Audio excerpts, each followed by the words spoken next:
My name is Sydney, and I am 29 years old.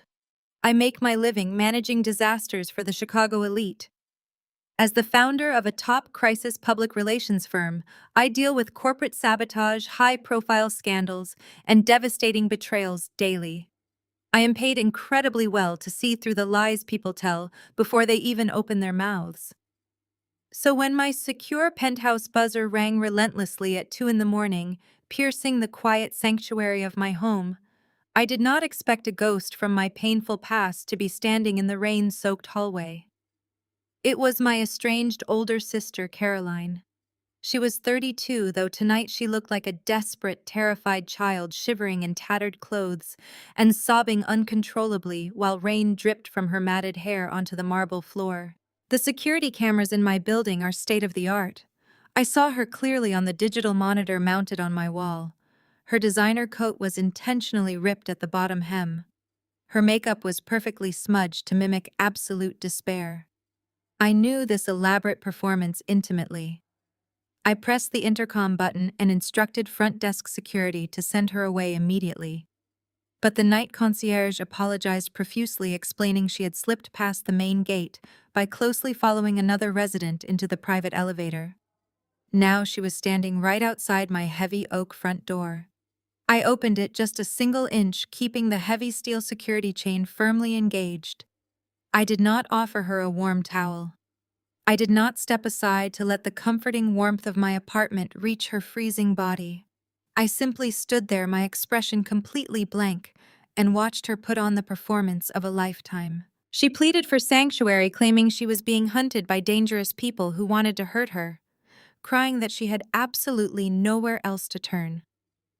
I listened to her manufactured dramatic sobs and felt absolutely nothing but a cold, hard resolve. 2 years ago, those exact same tears had nearly destroyed my entire future.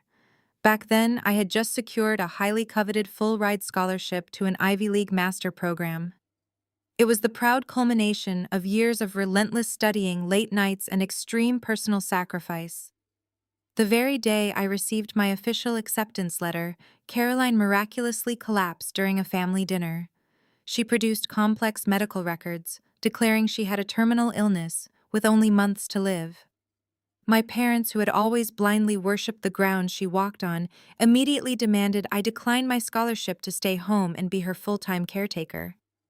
I foolishly sacrificed my dreams to mix her green smoothies, manage her supposed pain medication schedules, and cater to her every whim. But my intuition, the same sharp instinct that built my current public relations empire, told me something was deeply wrong. I quietly investigated the clinic she supposedly visited and uncovered the sickening truth. The medical documents were flawlessly forged. The illness was a complete fabrication designed solely to sabotage my academic success, because her fragile ego could not stand the thought of me outshining her. When I aggressively exposed her lies to our family and her wealthy social circle with undeniable proof, the fallout was swift and brutal. Her husband divorced her instantly, her elite friends exiled her from their community, and I walked away forever, changing my phone number and building my firm from scratch without looking back. Now she was back, shivering in my hallway, dropping to her knees and begging for a chance to be sisters again. I looked her dead in the eye and calmly told her that I no longer had a sister. I moved to slam the heavy door shut, ready to lock her out of my life for good. But the private elevator pinged loudly, and the metal doors slid open. Ethan, my fiancé, stepped out into the hallway, shaking the rain from his umbrella. Ethan is 30 and works as a senior architect. He is the kindest, most grounding force in my turbulent life, but his immense kindness is exactly what Caroline relies on to manipulate situations. He had been working a late night at his firm to finish a major commercial blueprint. Seeing Caroline collapsed on the hallway floor, violently shivering and weeping, his natural empathy took over completely. He did not know the full dark extent of her sociopathy. He only knew she had done terrible, unforgivable things to me in the past. He immediately rushed to her side, took off his dry wool jacket, and wrapped it around her trembling shoulders. Despite my sharp protests and cold warnings that this was a trap, Ethan looked at me with those gentle, exhausted eyes and pleaded for basic human decency. He argued passionately that we could not leave a woman to freeze in the hallway during a severe storm, regardless of our bitter history. Against my better judgment and every internal alarm bell ringing in my head, I reluctantly stepped aside. Ethan brought her into the living room and offered her the leather couch for one single night. I made it explicitly clear that she would be gone the second the sun rose. I refused to provide her with dry clothes or a blanket. I simply turned my back and walked to my bedroom, pulling Ethan along with me. Sleep entirely evaded me. My mind raced, analyzing every detail of her sudden appearance. It was too orchestrated to be a coincidence. At 4, a restless instinct pulled me out of bed. I crept out, my bare feet silent on the hardwood floor. Passing the darkened living room, something unusual caught my eye. A pulsing green light emitted from the depths of her supposedly tattered handbag, resting on the coffee table. I moved closer, peering inside. Sitting beneath damp tissues was a compact black box. It was a military-grade wireless cloning device bridging my home network directly to an external server. I did not wake Ethan. I did not storm back into the living room and shake Caroline until her fake tears stopped. Confrontation was exactly what she wanted, a chaotic distraction to buy time. Instead, I reached into the damp designer bag and extracted the heavy black box. It hummed against my palm, its green light pulsing steadily like a venomous heartbeat. I slipped the device into my pocket, grabbed my keys, and left my penthouse without a sound. The storm was still raging outside, rain lashing against my windshield as I sped through the slick streets of downtown Chicago. My destination was a retrofitted industrial basement on the south side, the underground operational hub of my sister-in-law, Nia. Nia was an absolute prodigy in cybersecurity, and the woman my brother Leo had been smart enough to marry. At 27, she possessed an intellect that could dismantle firewalls in seconds. More importantly, Nia harbored a deep, simmering hatred for Caroline. Years ago, before Caroline's spectacular fall from grace, she had subjected Nia to endless racial microaggressions at family gatherings, masking her prejudice behind polite condescension. Nia had never forgotten, and she certainly never forgave. When I pounded on the heavy steel door of her server room at 3 in the morning, Nia let me in without complaint, her sharp eyes immediately locking onto the pulsing device in my hand. She moved with practiced efficiency, taking the black box and dropping it directly into a portable Faraday cage. The specialized mesh container instantly severed all external radio frequencies, cutting off the device's connection to whatever master server it was reporting to. Nia connected an isolated diagnostic terminal to the box, her fingers flying across her mechanical keyboard.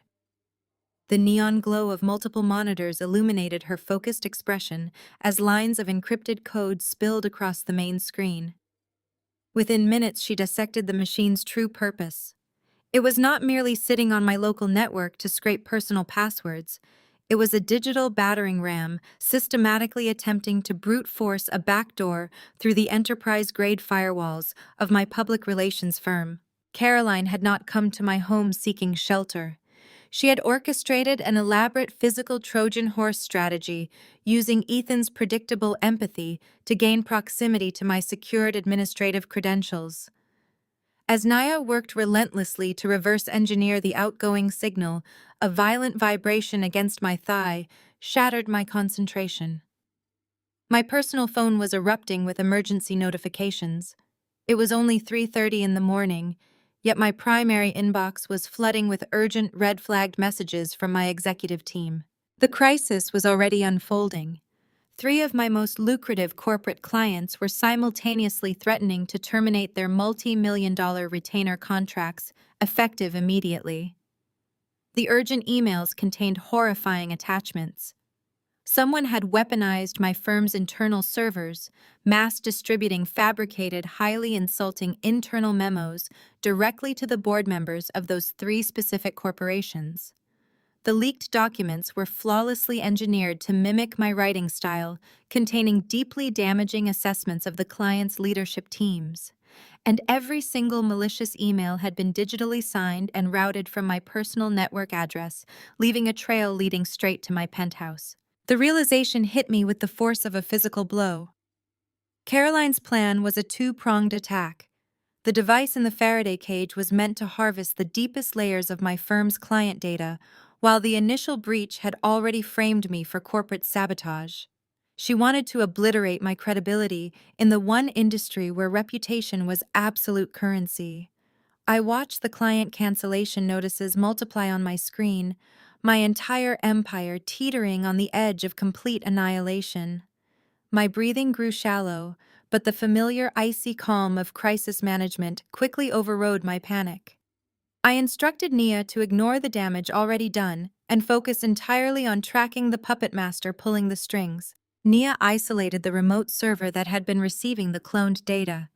The architecture of the attack was sophisticated, bouncing through multiple proxies, but the attacker had made a fatal error by maintaining an active monitoring connection. They were watching to see when the payload would finish downloading. Nia bypassed their security protocols, slipping into their local network without triggering a single alarm. She did not just find their physical location. Through a brilliantly executed backdoor, she managed to hijack the origin feed, entirely forcefully activating the remote user's integrated webcam without turning on the indicator light. The large central monitor in Nia's server room flickered, cutting away from lines of code to a crystal-clear live video feed. The camera was positioned from the perspective of an open laptop sitting on a pristine white tablecloth. The background was unmistakable. It was the private dining room of Chicago's most exclusive members, only luxury steakhouse, a place that absolutely did not serve food at 4 in the morning, unless it had been rented out entirely for a private off-the-books meeting. Sitting in the center of the frame was Caroline. The weeping, shivering, desperate woman Ethan had wrapped in a wool coat mere hours ago was completely gone. She looked immaculate.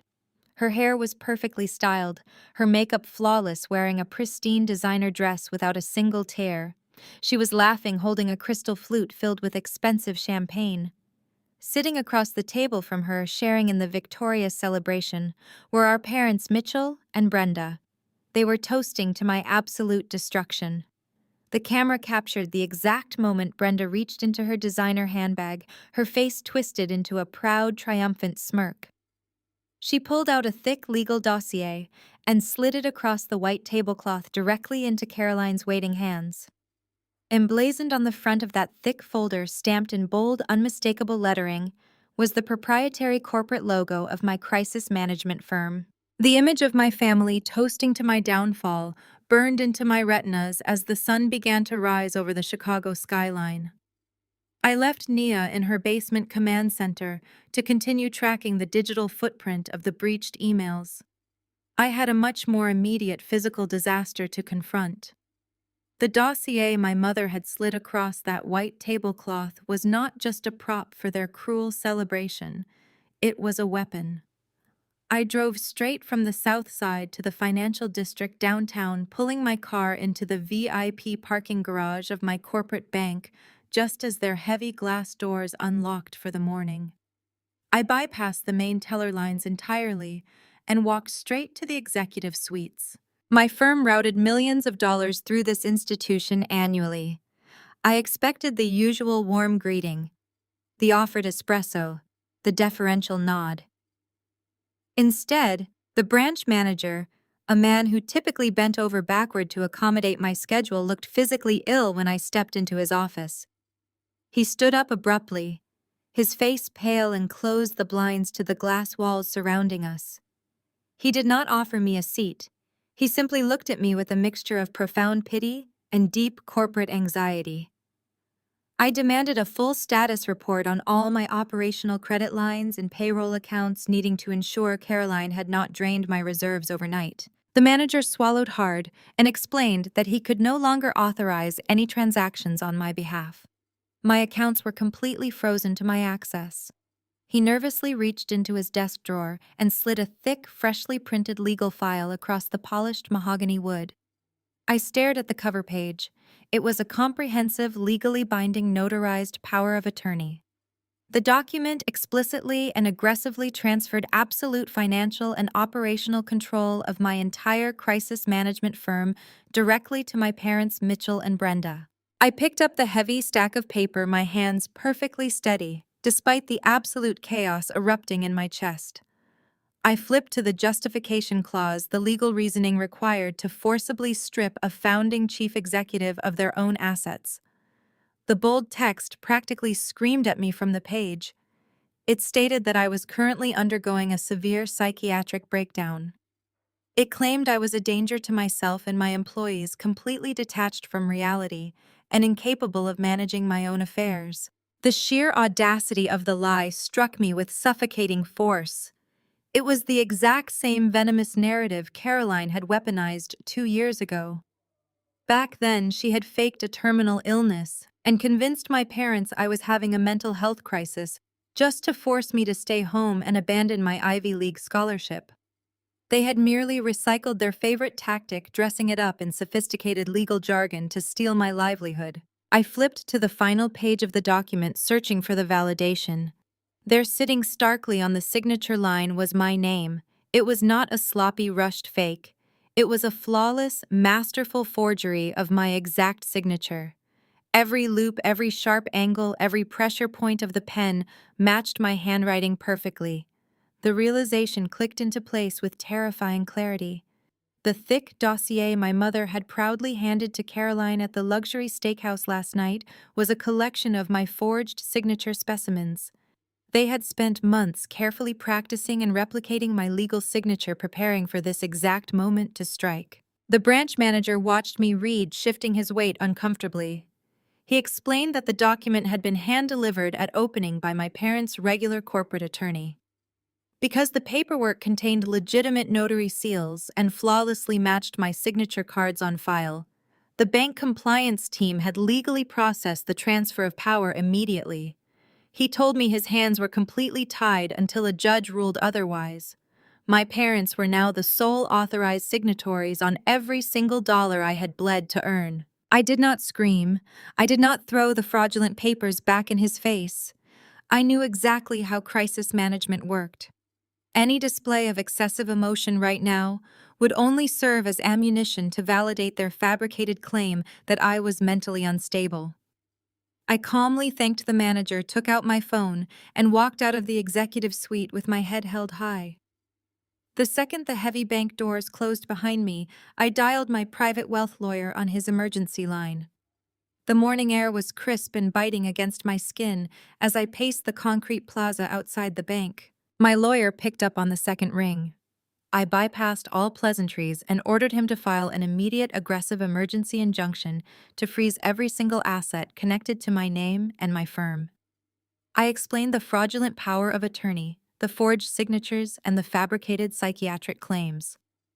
I needed a hard stop placed on the accounts before my parents could liquidate my operational funds. I heard the rapid clicking of his keyboard through the speaker as he accessed the back end of my financial portals to verify the damage and prepare the legal blockade. The line went dead quiet for a long, agonizing moment. The sound of downtown traffic seemed to fade away entirely. When my lawyer finally spoke, his voice was tight with uncharacteristic tension. He told me the emergency injunction would not matter anymore. I stopped, pacing, my breath catching in my throat. I demanded to know what he was looking at. He took a deep breath and delivered the devastating blow. Exactly 12 minutes ago, moments before I walked into the bank manager office, my parents had exercised their newly acquired financial power. A massive, irreversible wire transfer had just cleared the final security protocols. $500,000 had been drained from my primary operational account and sent directly to an untraceable offshore shell company. The trap was closing around me and I was out of precious time. The cold concrete of the financial district grounded me as the reality of the $500,000 theft set in. I did not waste time screaming at the sky. I ended the call with my lawyer, walked to my car, and locked my target on the one place I knew my parents would be spending their Sunday morning. The Oakbrook Country Club was their ultimate sanctuary, a sprawling estate where they bought social status and paraded their manufactured perfection. I drove with icy precision, navigating the morning traffic. When I finally reached the heavily guarded iron gates of the country club, I completely bypassed the main security checkpoint, closely tailgating a delivery truck through the service entrance, and parking aggressively over two reserved spots near the clubhouse patio. The morning air was crisp and filled with the scent of fresh-cut grass. I walked through the arched breezeway leading to the exclusive outdoor dining terrace. There, sitting at the premier corner table overlooking the 18th hole, were Mitchell and Brenda. They were holding court surrounded by a dozen of their wealthiest peers. Waitstaff hovered nearby pouring mimosas and serving smoked salmon. My parents looked completely relaxed, laughing loudly and clinking their expensive crystal glasses, proudly celebrating a lavish lifestyle that they were currently funding with my stolen money. I smoothed the lapels of my tailored suit, adjusted my posture, and walked directly toward their table. I did not storm across the patio. I did not shout or draw immediate attention. I moved with the exact same calculated, terrifying calm I used when dismantling hostile corporate takeovers. The other guests barely noticed my approach until I pulled out an empty chair right between my parents and sat down. The laughter at the table died instantly. My father Mitchell froze with his silver fork halfway to his mouth. My mother Brenda visibly paled, her manicured fingers tightening around her napkin. I reached across the table, picked up a pristine silver teapot, and calmly poured myself a cup of Earl Grey. The elegant guests stared at me in confused silence, unsure how to process the sudden intrusion. Without breaking intense eye contact with my mother, I reached into my leather portfolio and extracted the heavy stack of frozen bank statements along with a copy of the forged power of attorney document. I slowly slid the incriminating papers directly over Brenda's plate of caviar right into the exact center of the large table where neither of them could ignore the evidence. I leaned in close, keeping my voice hushed so only my parents could hear the absolute venom in my words. I told them I knew exactly what they had done at the bank that morning. I systematically detailed the flawless forgery of my signature, the fabricated psychiatric evaluation, and the $500,000 wire transfer sent directly to their offshore shell company. I promised them, in a whisper so cold it made my father flinch, that I was bringing the full weight of federal wire fraud charges down on their heads. I assured them I would personally see them prosecuted for grand larceny and identity theft. Mitchell recovered his composure quickly, attempting to rely on the same patriarchal intimidation he had used to control me since childhood. He leaned over the table, his face flushed red with anger, and tried to treat me like a rebellious child. He whispered fiercely that I was making a fool of myself, that the money was considered family assets, and that I needed to go home and take my medication before I caused a scene. He tried to assert that my business was built on their foundational support, implying they were merely taking back what was rightfully theirs. His condescension was staggering, a desperate attempt to maintain his authority while ignoring the criminal nature of his actions. Brenda immediately shifted into her favorite role, the long-suffering, victimized mother. She began dabbing her dry eyes with her napkin, casting tragic glances at her wealthy friends who were watching the exchange with mounting discomfort. She whispered to me that I was breaking her heart, that they only took control of the accounts to protect me from my own supposed mental instability. She played her part flawlessly, projecting the image of a caring parent forced to make tough decisions for a sick daughter. But her eyes staring at me over the rim of her napkin were devoid of warmth. They were dark, calculating, and filled with pure, unfiltered malice. I did not take the bait. I simply smiled a sharp, predatory expression and told them their performance was over. I informed them that my cybersecurity team was already tracking the offshore routing numbers and that the authorities would be arriving at their suburban home within the week. I stood up from the table, intending to leave them drowning in the panic of their exposed crimes. The surrounding guests were now openly whispering, the polite atmosphere entirely shattered by the heavy tension radiating from our table. I turned my back to walk away, confident I had delivered the necessary blow. I severely underestimated the depths of my mother's manipulative depravity.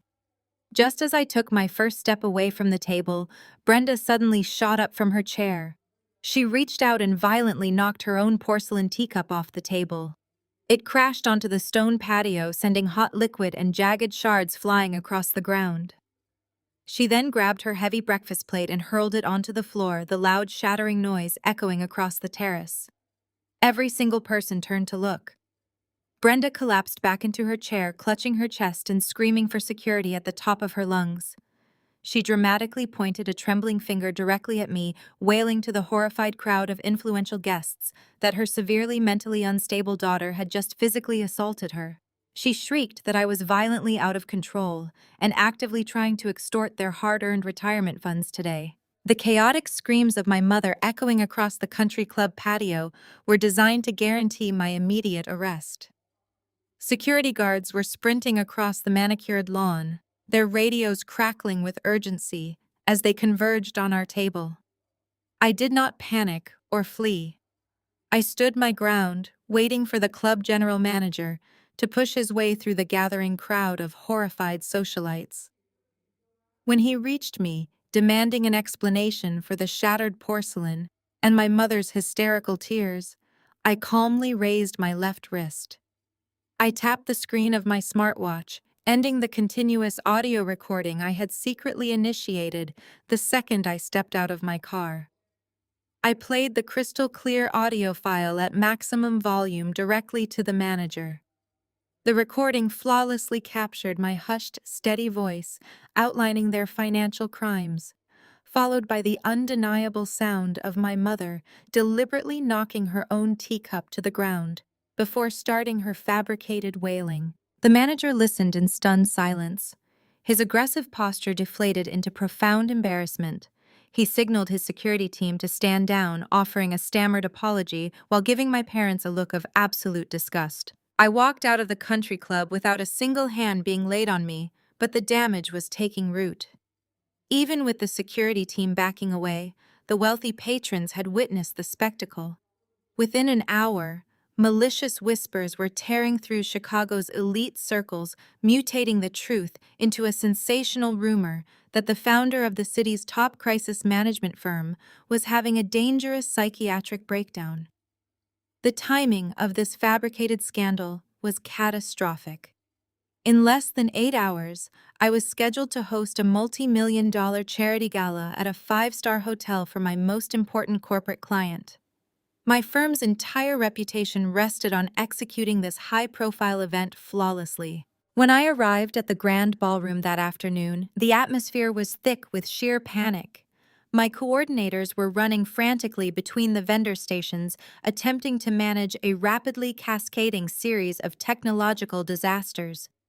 The main lighting grid suspended above the dance floor was shorting out, casting erratic strobe flashes across the elegant floral arrangements. Even worse, the massive digital teleprompters flanking the main stage had been hijacked. Instead of displaying the evening's schedule and donor recognition slides, the screens were flashing humiliating fabricated internal emails. The fake messages mocked the philanthropists who were about to walk through the doors, painting my firm as deeply cynical and corrupt. Before I traced the source of the network breach, the heavy mahogany doors of the ballroom swung wide open. Caroline made her grand entrance, strutting into the chaotic room wearing a breathtaking custom designer gown. She was flanked by a hungry pack of local reporters and camera crews she had clearly tipped off about the impending disaster. She marched directly into the center of the failing light show, positioning herself perfectly for the cameras.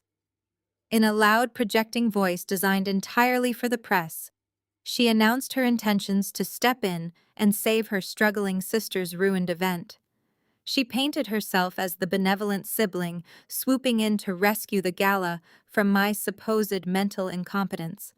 She intended to usurp complete control of the microphone, address the incoming donors, and solidify her stolen status as the true leader of our family. She severely underestimated my capacity to manage a crisis in real time. I realized instantly that Caroline's entire media stunt relied heavily on the visual spectacle of the failing technology and the bright camera flashes of the reporters. I bypassed my frantic technicians entirely and sprinted straight for the ballroom's primary electrical panel hidden behind the catering staging area. Without a second of hesitation, I threw the heavy steel breaker switch, completely killing the main power to the entire ballroom. The lighting grid died instantly. The hijacked teleprompters faded to black. The room was plunged into absolute echoing darkness. In the sudden silence, I swiftly commanded my catering staff to abandon the electrical troubleshooting and bring out every table candle, candelabra, and storm lantern they possessed in the hotel inventory. Within minutes, the vast ballroom was transformed. Hundreds of flickering flames cast a warm golden glow across the tables, reflecting beautifully off the crystal glassware. When the confused donors finally began pouring into the venue, my team effortlessly rebranded the entire evening at the door. We spun the power failure as a deliberate, immersive experience, welcoming the elite guests to a highly exclusive, unplugged, and intimate acoustic evening designed to foster genuine human connection without digital distractions. The wealthy philanthropists were absolutely enchanted by the romantic, secretive atmosphere. The impromptu candlelit aesthetic elevated the gala into an unforgettable, unique experience. Caroline's grand media stunt fell completely flat. Without the harsh overhead lighting, the local reporters could not capture any usable footage of her designer gown or her manufactured savior routine. Her hired press corps awkwardly packed up their useless equipment and left the venue. She was left standing alone in the shadowy periphery of the ballroom, completely ignored by the high society donors she had so desperately wanted to impress. The acoustic gala proceeded flawlessly, raising record-breaking funds for my client.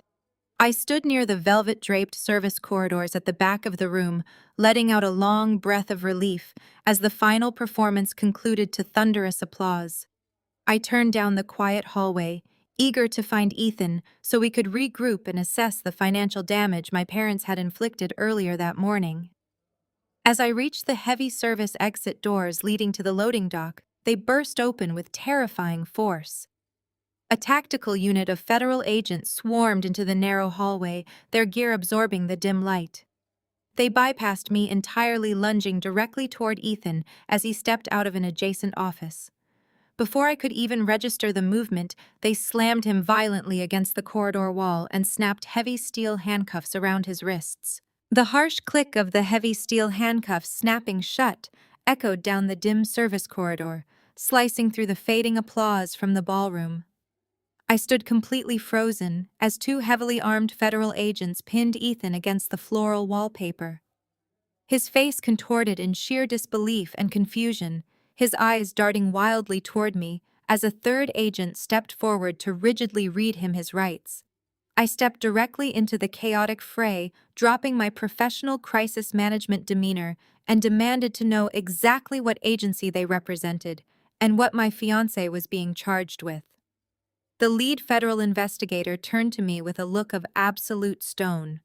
He stated that Ethan was being detained for grand larceny, embezzlement, and federal wire fraud. He coldly explained that an anonymous tip had led them to a massive financial anomaly. Exactly $500,000, the precise amount stolen from my operational accounts that morning by my parents, had just been flagged by federal banking regulators. It had not stayed in the offshore shell company. The money had been deliberately and meticulously routed directly into the primary business accounts of Ethan's private architecture firm. The air vanished from my lungs. The terrifying, malicious brilliance of Caroline's strategy finally revealed itself in full. Her theatrical stunt in the ballroom was nothing but a cheap diversion, a shiny object meant to distract me, while the real devastation occurred in the shadows. This coordinated attack was never solely about stealing my public relations firm or humiliating me in front of Chicago society. It was a surgical strike designed to completely obliterate my impending marriage. Caroline and my parents knew that Ethan was my anchor, the one person keeping me grounded in reality. By framing him for a massive fake federal financial crime, they were deliberately removing my entire emotional support system. They wanted me isolated, broken, and entirely alone, so I would easily surrender my company to save him. Ethan was hauled out through the loading dock doors, fighting against the agent's grip, shouting back at me to stay quiet and call his lawyer. I watched the armored federal transport vehicle tear out of the hotel alleyway, its red and blue lights painting the brick walls in violent strokes. I did not waste a single second dissolving into tears. I immediately discarded my high heels, slipped on a pair of flat backup shoes from my emergency event kit, and exited through the hotel kitchens. I deliberately bypassed my own parked vehicle to avoid any potential tracking devices. Instead, I hailed a passing taxi, paid the driver in cash, and gave him an intersection located deep in the industrial district of the South Side.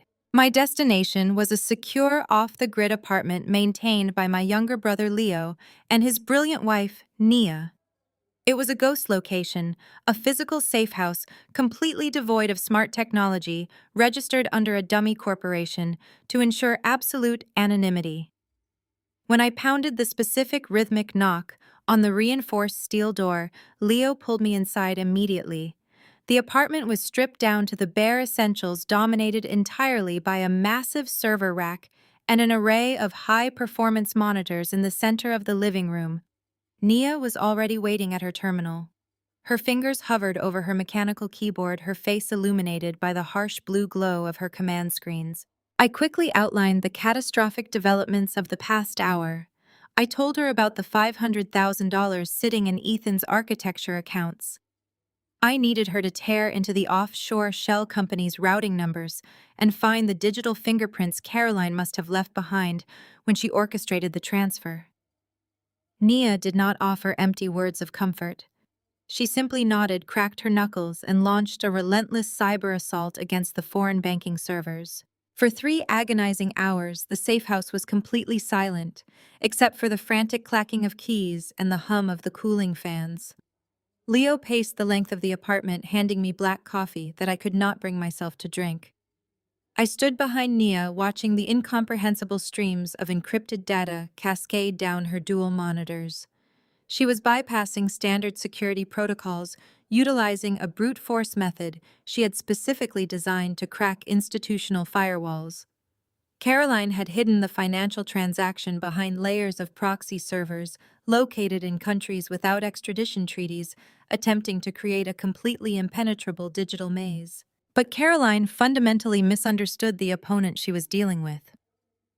Nia was not just a security expert. She was a savant, operating with a deep personal vendetta against the woman who had tormented her with racial hostility for years. Nia broke through the first proxy, then the second, dismantling the false IP addresses with ruthless efficiency. The tension in the room thickened as she approached the core registry of the offshore shell company. She deployed a highly specialized proprietary decryption key to peel back the final heavily guarded layer of the server architecture. The firewall collapsed. The true ownership data populated across the main screen in stark white text. Nia stopped typing abruptly. She leaned closer to the monitor, her eyes narrowing as she processed the raw information. I leaned over her shoulder, expecting to see Caroline's name or a fake alias tied to my mother. But the account did not belong to Caroline. Nia pointed a shaking finger at the screen. She identified the specific digital markers attached to the routing numbers. The offshore entity was not a simple tax haven created by greedy suburbanites. It was a known active front for an international money laundering syndicate. It was a cartel account. The realization struck the room like a physical shockwave. My family was not just stealing my money to fund their luxurious country club lifestyle. They were funneling funds directly into organized crime. But the most horrifying detail emerged as Nia decrypted the final ledger file attached to the account history. The massive multi-million-dollar debt holding the syndicate local operations together was registered explicitly under one single name: Mitchell Foster. My parents were millions in debt to a cartel. The revelation in Nia's basement command center shifted my anger into cold, terrifying clarity. Mitchell Foster owed millions to a violent international money laundering syndicate. My family was entirely willing to sacrifice my business and send my innocent fiancé to federal prison to pay their blood debt. They were serving Ethan to the wolves to save their own skin. I realized instantly that fighting them with standard legal defense would be useless. I needed a high-stakes counterplay. I needed to hand them exactly what they wanted, perfectly wrapped in a deadly trap they would never see coming. I borrowed a secure burner phone from Leo and dialed Caroline's number. Sitting alone on the cold floor of the safe house, I closed my eyes and channeled every single ounce of genuine terror and exhaustion into my voice. When my sister answered, I let out a broken, ragged sob. I put on an Oscar-worthy performance of a completely shattered woman. I wept into the receiver, hyperventilating as I begged her to drop the fabricated federal charges against Ethan. I played the defeated scapegoat flawlessly. I told her she had won, that I could not bear to see the man I loved spend decades in a federal penitentiary. I offered her the ultimate prize. I promised to sign over full ownership of my entire crisis management firm directly to her if she would just let Ethan go. Caroline was entirely intoxicated by her apparent victory. The sheer desperation in my voice fed her massive ego exactly what it craved. She eagerly agreed to meet me at my executive office in exactly 1 hour to finalize the necessary paperwork. I left the safe house and drove straight to my corporate headquarters in downtown Chicago. The building was mostly empty, the weekend quiet amplifying the echoing click of my shoes on the marble lobby floor. I took the private elevator up to my corner office. I was not alone in this critical operation. While I was making the phone call, Nia had remotely accessed the security infrastructure of my building. She silently activated hidden security cameras embedded in my ceiling fixtures and turned on a highly sensitive directional microphone concealed inside my desktop intercom system. Nia and Leo were currently patched directly into my wireless earpiece, monitoring every single sound live from their bunker. Caroline strutted into my office 40 minutes later, completely bypassing my receptionist desk. She wore a sharp crimson business suit, carrying a thick leather briefcase. She looked around my expansive corner office, running her hands over my mahogany desk and admiring the panoramic view of the Chicago skyline as if she already owned it all. She practically radiated arrogant triumph. She tossed a heavy legal document onto my desk. It was a predatory, ironclad transfer contract designed to strip away every protective clause I had built into my corporate charter. I kept my head bowed, forcing my shoulders to shake, as if I were struggling to hold back a fresh wave of tears.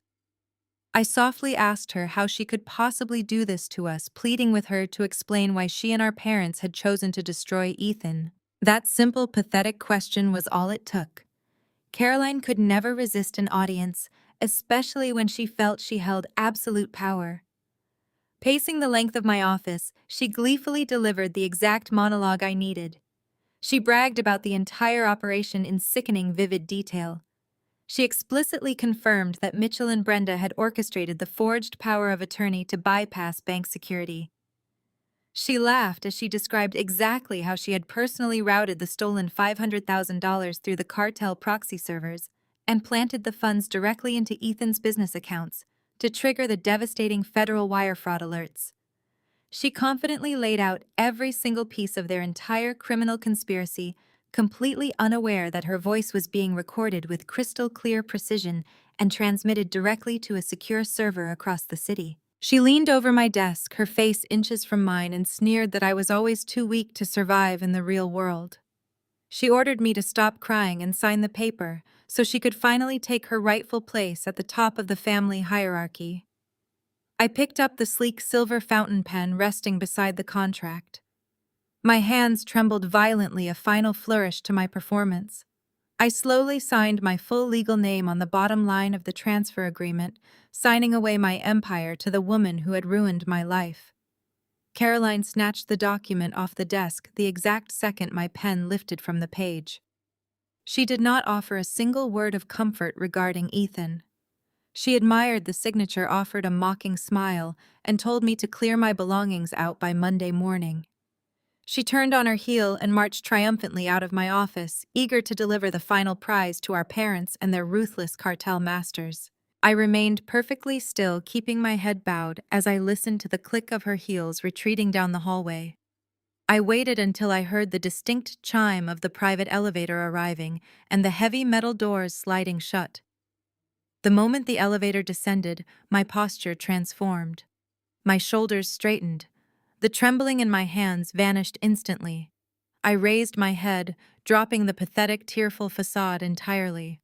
I stared dead-eyed into the hidden camera lens mounted in the ceiling fixture above my desk. Static crackled softly in my hidden earpiece, followed by Nia's voice, calm, focused, and utterly lethal. She confirmed that the audio confession was captured perfectly securely, uploaded, and safely encrypted on their servers. She delivered the final, most crucial piece of our strategy.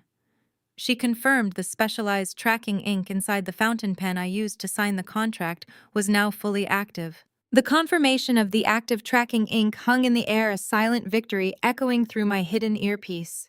The trap was set perfectly.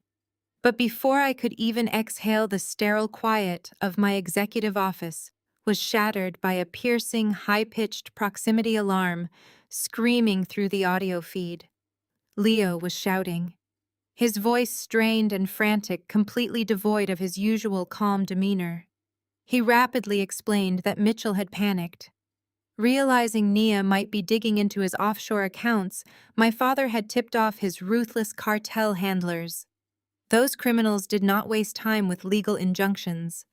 They had deployed a heavily armed extraction team, and those mercenaries had just violently breached the ground floor lobby of Nia and Leo's off-the-grid apartment building. The sheer scale of my parents' betrayal paralyzed me for a fraction of a second before raw adrenaline flooded my veins. I sprinted out of my corner office, entirely abandoning my corporate sanctuary. I bypassed the elevators flying down the emergency concrete stairwell, with reckless speed tearing off my restrictive suit jacket as I went.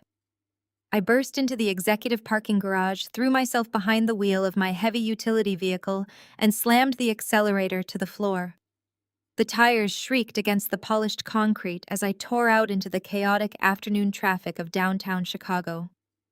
Through the secure audio link still active in my ear, the terrifying sounds of a violent home invasion played out in real time. I swerved violently between delivery trucks and commuter vehicles, running red lights and ignoring the blaring horns of furious drivers around me. Over the comms, Leo was delivering rapid tactical updates.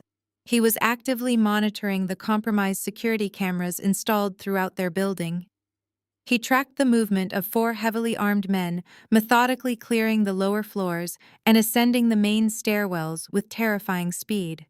I screamed at them to abandon the server room immediately and escape through the roof access. Naya flatly refused. She was executing a massive, unprecedented data extraction, ripping the entire comprehensive financial ledger directly from the cartel's offshore mainframe. She insisted that without that specific ledger, Ethan would rot in federal prison and my parents would walk away completely unscathed. The download was agonizingly slow, bottlenecked by the cartel's heavy encryption protocols. I pushed my vehicle well past the speed limit, gripping the steering wheel until my knuckles turned stark white. I begged Leo to force his wife out of the apartment, but my brother stood his ground.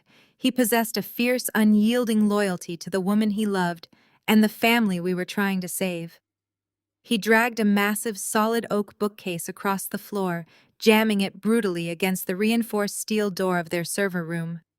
He was building a physical barricade with his own body, fully preparing to absorb the brunt of a lethal breach just to buy his brilliant wife a few more precious seconds of downloading time. The audio feed became a nightmare of sensory overload. I could hear the heavy booted footsteps of the cartel enforcers echoing down the exterior hallway of their specific floor. The mercenaries did not bother picking the lock. A deafening crash reverberated through my earpiece as they took a tactical battering ram directly to the apartment's front door. Wood splintered and hinges shrieked in protest. Nia remained absolute ice under pressure, her voice perfectly level as she called out the download progress. 85%, 90%. Every single number felt like an eternity. I was only 3 blocks away, pushing my heavy engine to the absolute limit, desperate to reach them before the reinforced server room door gave way to the cartel's violent assault. The mercenaries breached the main apartment living space, their aggressive shouts muffled by the thick steel door separating them from my brother and sister-in-law. Leo braced his entire weight against the oak bookcase, his breathing heavy and ragged over the comms. The men outside began hammering against the server room barrier. The thick steel groaned under the immense kinetic force of their impacts. Nia called out 95%, her fingers flying across her mechanical keyboard to prepare the rapid destruction sequence for her physical hard drives the moment the extraction completed. I finally spotted the towering brick structure of their apartment building looming at the end of the industrial street. I did not slow down to plan a stealthy approach. I careened sharply into the narrow alleyway, leading directly to the building's underground parking structure. The massive heavy-gauge steel security gates were firmly rolled down, blocking all unauthorized access to the subterranean levels. I knew waiting for Leo to remotely trigger the entrance code was completely out of the question. The heavy pounding against the server room door intensified into a rhythmic, destructive hammering. The steel frame was buckling. Naya called out 99%, her voice finally betraying a fraction of raw terror as the door hinges began to violently snap apart under the unrelenting massive pressure of the coordinated, highly aggressive assault from the ruthless cartel enforcers. I made a reckless split-second decision. I braced my body firmly against the driver's seat, tightened my grip on the steering wheel, and aimed the heavy reinforced grille of my vehicle directly at the center of the solid steel security gates. I slammed my foot down hard on the accelerator, driving my massive utility vehicle straight through the metal barrier with a catastrophic, deafening crunch. The violent impact instantly triggered the building's massive emergency defense grid, setting off a chaotic cascade of blaring lockdown alarms and unleashing the high-pressure chemical fire suppression systems across the entire facility. The thick white foam sprayed everywhere, plunging the underground parking garage into absolute blinding chaos and effectively trapping the cartel members inside the compromised structure, while providing the perfect chaotic cover for our desperate high-stakes tactical extraction maneuver to unfold in the blinding smoke entirely safely. My utility vehicle tore through the steel security gates, sending a shockwave up my arms. The crunch of twisting metal was instantly drowned out by the shrill wail of the emergency alarm matrix. Strobe lights bathed the garage in a harsh white glare. Chemical fire suppression nozzles erupted. Blinding retardant foam sprayed downward in massive sheets, filling the enclosed space and reducing visibility to less than 5 feet. I threw the transmission into reverse, tearing the mangled gate off its hinges, then slammed the gear shift into drive, navigating solely on spatial memory. Through my earpiece, I heard Leo and Nia pounding down the fire escape. The mercenaries were momentarily paralyzed by the sudden system lockdown. The server room door held just long enough. Leo shouted over the comms, his breathing ragged. He confirmed they were on basement level 2. Nia had the encrypted drive secured, moving toward the south extraction door. I spun the steering wheel aggressively, sliding my vehicle across the slick concrete. 3 black pursuit vehicles belonging to the enforcers were parked near the elevators. Their drivers scrambled out, pulling firearms from their tactical vests, completely disoriented by the strobing lights and chemical spray. I did not give them even a single second to coordinate a perimeter defense.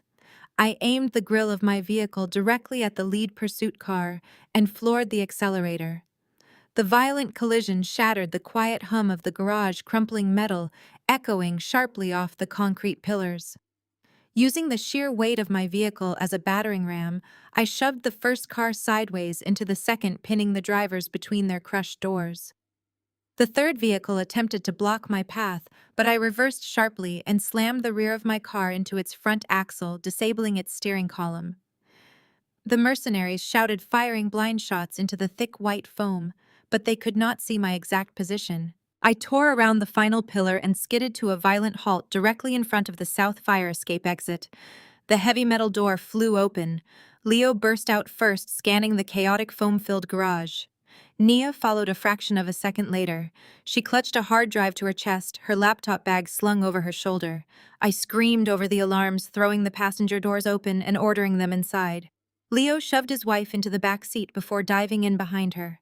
I did not wait for the doors to close before slamming my foot down on the gas pedal. The tires spun wildly before catching traction. We launched forward, tearing up the steep exit ramp and bursting out of the dark underground structure directly into the chaotic afternoon traffic. I merged aggressively into the bustling highway lanes, blending my damaged vehicle into the sea of commuter cars. I took erratic turns to ensure we lost any pursuit. In the back seat, Nia did not waste a moment catching her breath. She unzipped her bag, pulled out her laptop, and shoved a data cable directly into my vehicle's digital console. She needed to piggyback off the car's integrated satellite uplink to keep her server connection alive and stabilize the data packet she had ripped from the cartel's offshore mainframe. The interior of the car was silent, except for the frantic tapping of Nia's fingers across her keyboard. She operated with a chilling focus, ignoring the adrenaline coursing through our veins. She announced the connection was stabilized, her voice trembling slightly. She confirmed she had the encrypted financial ledger. She possessed every single transaction, every proxy server, and every hidden debt holding that international syndicate together. Checking my rearview mirror, I ordered her to crack the final encryption layer immediately. I needed to know how deep Mitchell and Brenda were buried in this mess, and what they promised those violent men in exchange for destroying my company. Leo placed a protective hand on his wife's shoulder as she executed a rapid-fire decryption protocol. The algorithms cascaded down her laptop screen, peeling back the digital armor, protecting the cartel's financial secrets. A progress bar flashed briefly before the main ledger file burst open, populating the screen with stark, undeniable raw data. Nia leaned closer to the monitor, her sharp eyes scanning the raw numbers and hidden communication logs. As she processed the information, her expression shifted from fierce concentration to absolute horrified disgust. She stopped typing completely. She looked up and met my eyes through the rearview mirror. The reality of my parents' ultimate betrayal was far more methodical and cold-blooded than any of us had ever anticipated. Nia's voice dropped to a harsh whisper as she revealed that this was not a sudden panic response.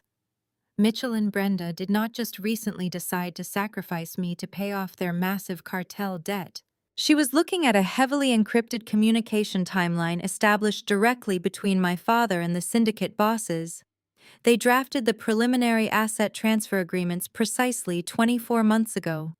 The highway traffic blurred around me as the sickening timeline clicked into place.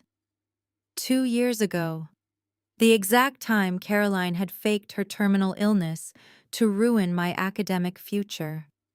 Her sudden return to Chicago last night was not a random act of desperation. It was the highly calculated execution of their final phase. Nia continued reading the stark financial projections listed in the cartel dossier, explaining that my parents deliberately waited. My father explicitly promised the syndicate a clean, highly lucrative corporate asset to wash their blood money. But my crisis management firm was not worth enough back then to cover his massive debt. They have been quietly monitoring my quarterly growth reports for 2 entirely uninterrupted years. They deliberately waited until my company hit a verified $50 million valuation. The second I crossed that financial threshold, Caroline was deployed to frame Ethan, seize my operational accounts, and liquidate my life's work to buy their own lives back from the syndicate. The adrenaline that had fueled our violent escape from the subterranean parking structure began to crash the moment we left the city limits. We needed a place to vanish, somewhere entirely disconnected from the digital grid where my parents and their cartel handlers could not trace our physical location. Leo directed me toward the desolated industrial outskirts of Chicago, guiding my battered utility vehicle into the crumbling remains of an abandoned manufacturing warehouse. The massive corrugated metal doors shrieked in protest as my brother forced them open, allowing me to drive the damaged car deep into the freezing, cavernous interior. The air inside tasted of rusted iron and decades of forgotten dust. The winter cold seeped immediately through our thin clothing, but we did not have the luxury of seeking warmth. We had to build a temporary command center immediately. Leo quickly popped the hood of my vehicle, hooking up a heavy-duty power inverter directly to the car battery to provide a stable electricity flow for his wife. Nia set up her workstation on top of a decaying wooden shipping crate, ignoring the freezing temperatures numbing her fingers. Her face was illuminated by the harsh, singular glow of her laptop monitor in the pitch-black warehouse. The decrypted cartel ledger we had barely escaped with was monumental, proving unequivocally that Mitchell and Brenda were millions in debt to an international money laundering syndicate. It detailed their 2-year strategy to wait for my crisis management firm to hit a $50 million valuation before sacrificing me to clear their books. But knowing the truth was not enough to save the man I loved. The ledger proved my parents owed criminal debts, but it did not explicitly prove they were the ones who orchestrated the $500,000 wire fraud that was currently holding Ethan in federal custody. To completely exonerate my fiancé and trap my parents in a flawless legal snare, we needed direct, irrefutable evidence linking Mitchell and Brenda to the exact digital framing of Ethan. We needed to look inside my father's personal computer. I stood beside Nia, wrapping my arms around myself to stave off the biting chill, and told her it was time to activate the secondary trap. When Caroline had strutted into my corporate office to demand my signature on the predatory transfer agreement, she thought she was the apex predator. She had mocked me, delivered a full villainous monologue, and snatched the signed contract like a trophy. She had no idea she was carrying a digital bomb back to our parents. I explained to Leo that the sleek silver fountain pen I used to sign that document was not standard office stationery. Nia had customized it for me days ago, filling the ink cartridge with a highly specialized reactive chemical compound. It was a physical Trojan horse. Nia initiated the tracking software on her terminal, a fierce, triumphant smile cutting through her exhaustion. She explained the mechanics of the trap as her fingers danced across the keyboard. When Caroline proudly delivered the signed contract to my parents, their first immediate action would undoubtedly be to digitize it. They needed to scan the physical paper to send official copies to their corporate lawyers and the bank to finalize the hostile takeover. The exact second their high-resolution home scanner processed the unique chemical signature of the reactive ink, the microscopic digital payload hidden within the compound was released. The Trojan virus exploded through their private local area network, silently infecting every single device connected to the house Wi-Fi. Nia watched the terminal screen as the tracking signal confirmed a successful breach. The firewall protecting my parents' affluent suburban mansion was completely obliterated from the inside out. Through the backdoor access granted by the scanned signature, Nia bypassed all perimeter security and slipped directly into Mitchell Foster's private desktop computer. She was now holding the digital keys to my father's entire life. We stared at the screen as she navigated through his private directories, opening folders that contained the dark, rotting truth of my family's pristine facade. She quickly isolated the financial correspondence detailing the forged power of attorney. She found the saved templates of my forged signature that my mother had meticulously practiced. She secured the exact IP routing logs, proving that the transfer of the stolen $500,000 originated from my father's private network, effectively clearing Ethan of all wire fraud charges in the eyes of federal investigators. The evidence was absolute and damning. We had enough to send both my parents and my sister to federal prison for decades. But as Nia continued to scrape the hard drive for every last piece of incriminating data, she paused. A heavily encrypted folder hidden deep within a secondary drive caught her attention. It was flagged with high-priority routing tags scheduled for an automated mass release. Nia ran a rapid decryption sequence, breaking the folder open to reveal a massive, professionally drafted public relations media packet. It was a comprehensive press release, accompanied by an extensive media contact list, targeting every major news outlet, financial journal, and society magazine in Chicago. I leaned over the wooden shipping crate, my blood running colder than the freezing warehouse air as I read the bold headline of the drafted document. Mitchell and Brenda were not content with merely stealing my company and destroying my marriage in the shadows. They craved a public spectacle to cement their victory and completely ruin my reputation forever. The intercepted press release confirmed that my parents had scheduled a massive live press conference at a luxury downtown hotel for exactly 9 in the morning the very next day. They intended to stand before the cameras, play the role of devastated parents, and publicly disown me. They planned to present the forged wire fraud documents as absolute proof of my and Ethan's supposed money laundering crimes to the media. To seal their ultimate triumph, the final paragraph of the press release formally announced Caroline as the brave, newly appointed chief executive officer stepping in to save my disgraced crisis management firm. The digital clock on Nia's diagnostic terminal glaringly displayed 4 in the morning. We had exactly 5 hours before my parents stood before the Chicago media to publicly execute my character and finalize their hostile takeover. I could not formulate a clear counteroffensive while the man I loved was sitting in a federal holding cell facing decades of fabricated charges. I left Leo and Nia at the abandoned warehouse with strict instructions to begin mapping the audiovisual network of the luxury downtown hotel where the press conference was scheduled. I drove my battered utility vehicle straight to the federal courthouse downtown, the freezing night air whipping through the broken grille of my car. My parents believed they had successfully frozen every single financial asset I possessed when they manipulated the bank yesterday morning.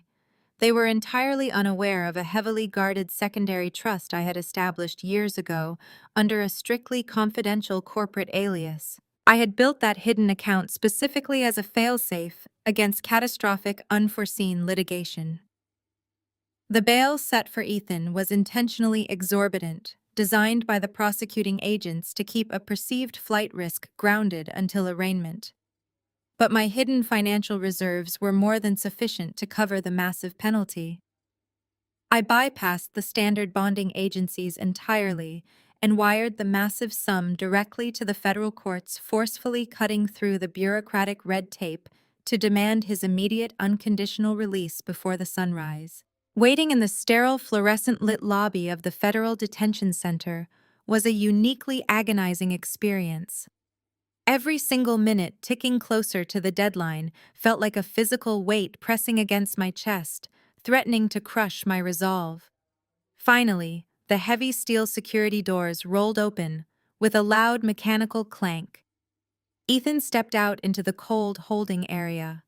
He looked completely exhausted, his tailored suit deeply wrinkled, and his posture stiff from hours of relentless federal interrogation in a windowless room. Dark, painful bruises were already blossoming along his wrists from the unnaturally tight steel handcuffs. But when his eyes found mine across the empty room, the bone-deep exhaustion vanished entirely. I ran to him, wrapping my arms around his broad shoulders and burying my face in his neck. He held me fiercely, whispering into my hair that he did not say a single word to the federal agents without his legal representation present. I quickly pulled back and looked directly into his eyes, telling him the horrifying truth we had just uncovered. I explained that my family had deliberately framed him for a massive wire fraud scheme to pay off a lethal criminal debt to an international syndicate. I expected shock, panic, or fear to wash over his face. But Ethan simply nodded, once his expression hardening into absolute, unwavering determination. He grabbed my hand tightly and told me it was time to end them completely. We sped back to the freezing warehouse on the city outskirts, the eastern horizon, just beginning to turn a pale, bruised purple as dawn approached rapidly. Leo and Nia had fully mobilized our temporary command center during my absence. Nia had successfully pulled the structural blueprints, security patrols, and digital schematics for the luxury downtown hotel where the press conference was being hosted. I stood before the decaying wooden shipping crate serving as our war room table and laid out the final endgame to my team. We could not simply walk into a local police station and hand over Nia's decrypted hard drive. Standard legal proceedings would take months of complex bureaucratic maneuvering, during which my parents would effortlessly liquidate my crisis management firm and vanish overseas with the cartel. We had to play aggressive offense.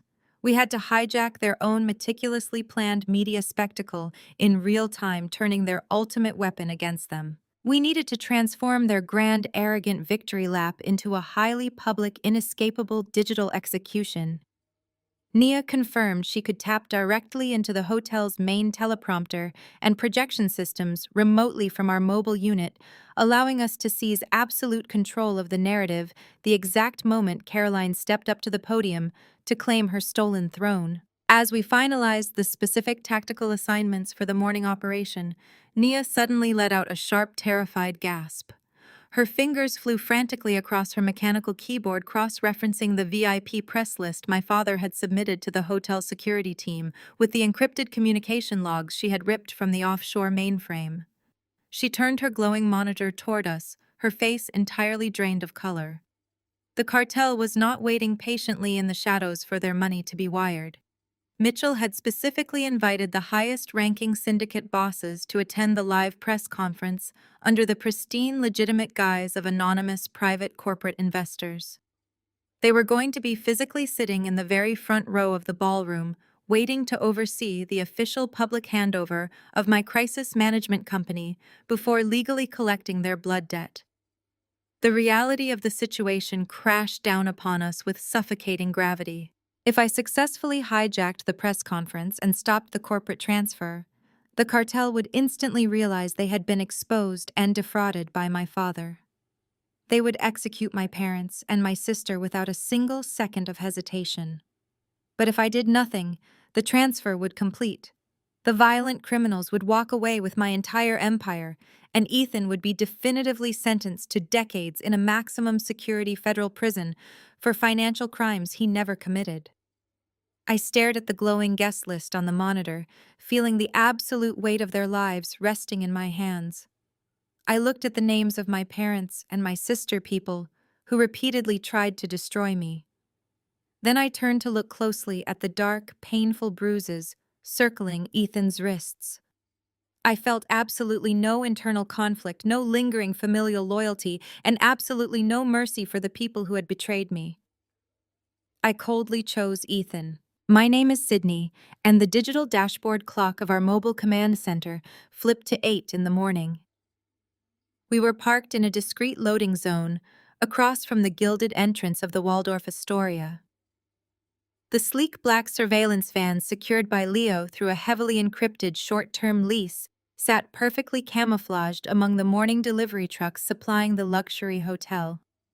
Inside the windowless rear cabin, the atmosphere crackled with high-voltage tension. We were no longer reacting to my parents' malicious attacks.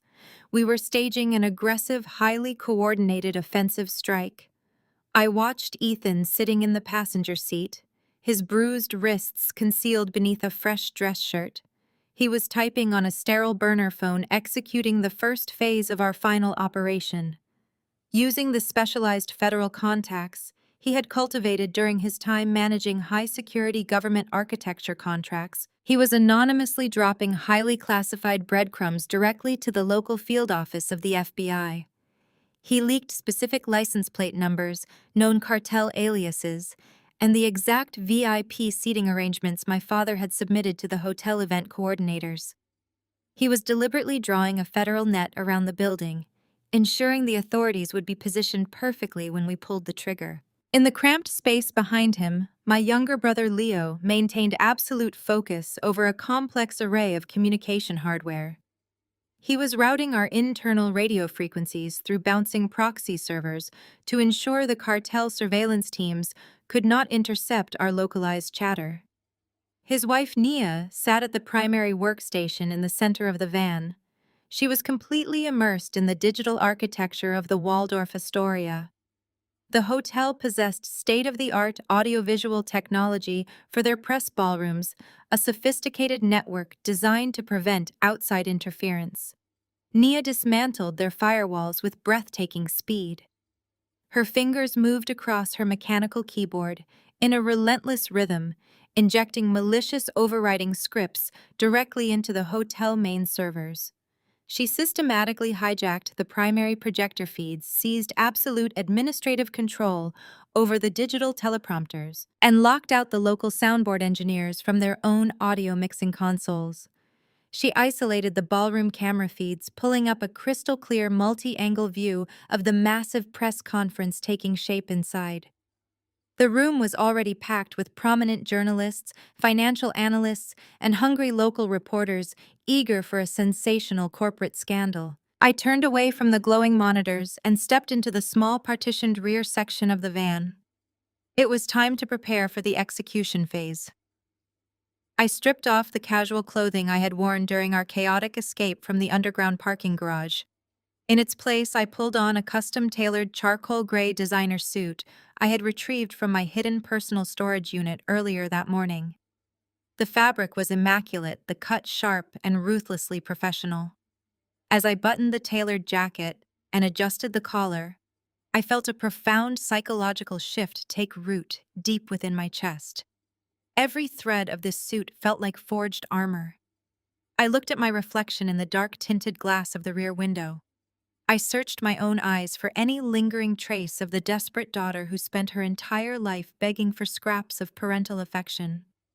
I looked for the weak girl who sacrificed her Ivy League dreams to cater to a sister who fundamentally despised her. That pathetic, easily manipulated scapegoat was completely gone. She died the moment my parents willingly offered Ethan to a violent international money laundering syndicate. The woman staring back at me now was the apex predator of Chicago crisis management, and she was about to completely obliterate the people who created her. I stepped back into the main cabin of the van, the sharp click of my designer heels drawing the attention of my team. Ethan turned from the front seat, his eyes sweeping over my formidable appearance. He gave me a slow, fiercely proud nod. There was no fear left in him, only absolute solidarity.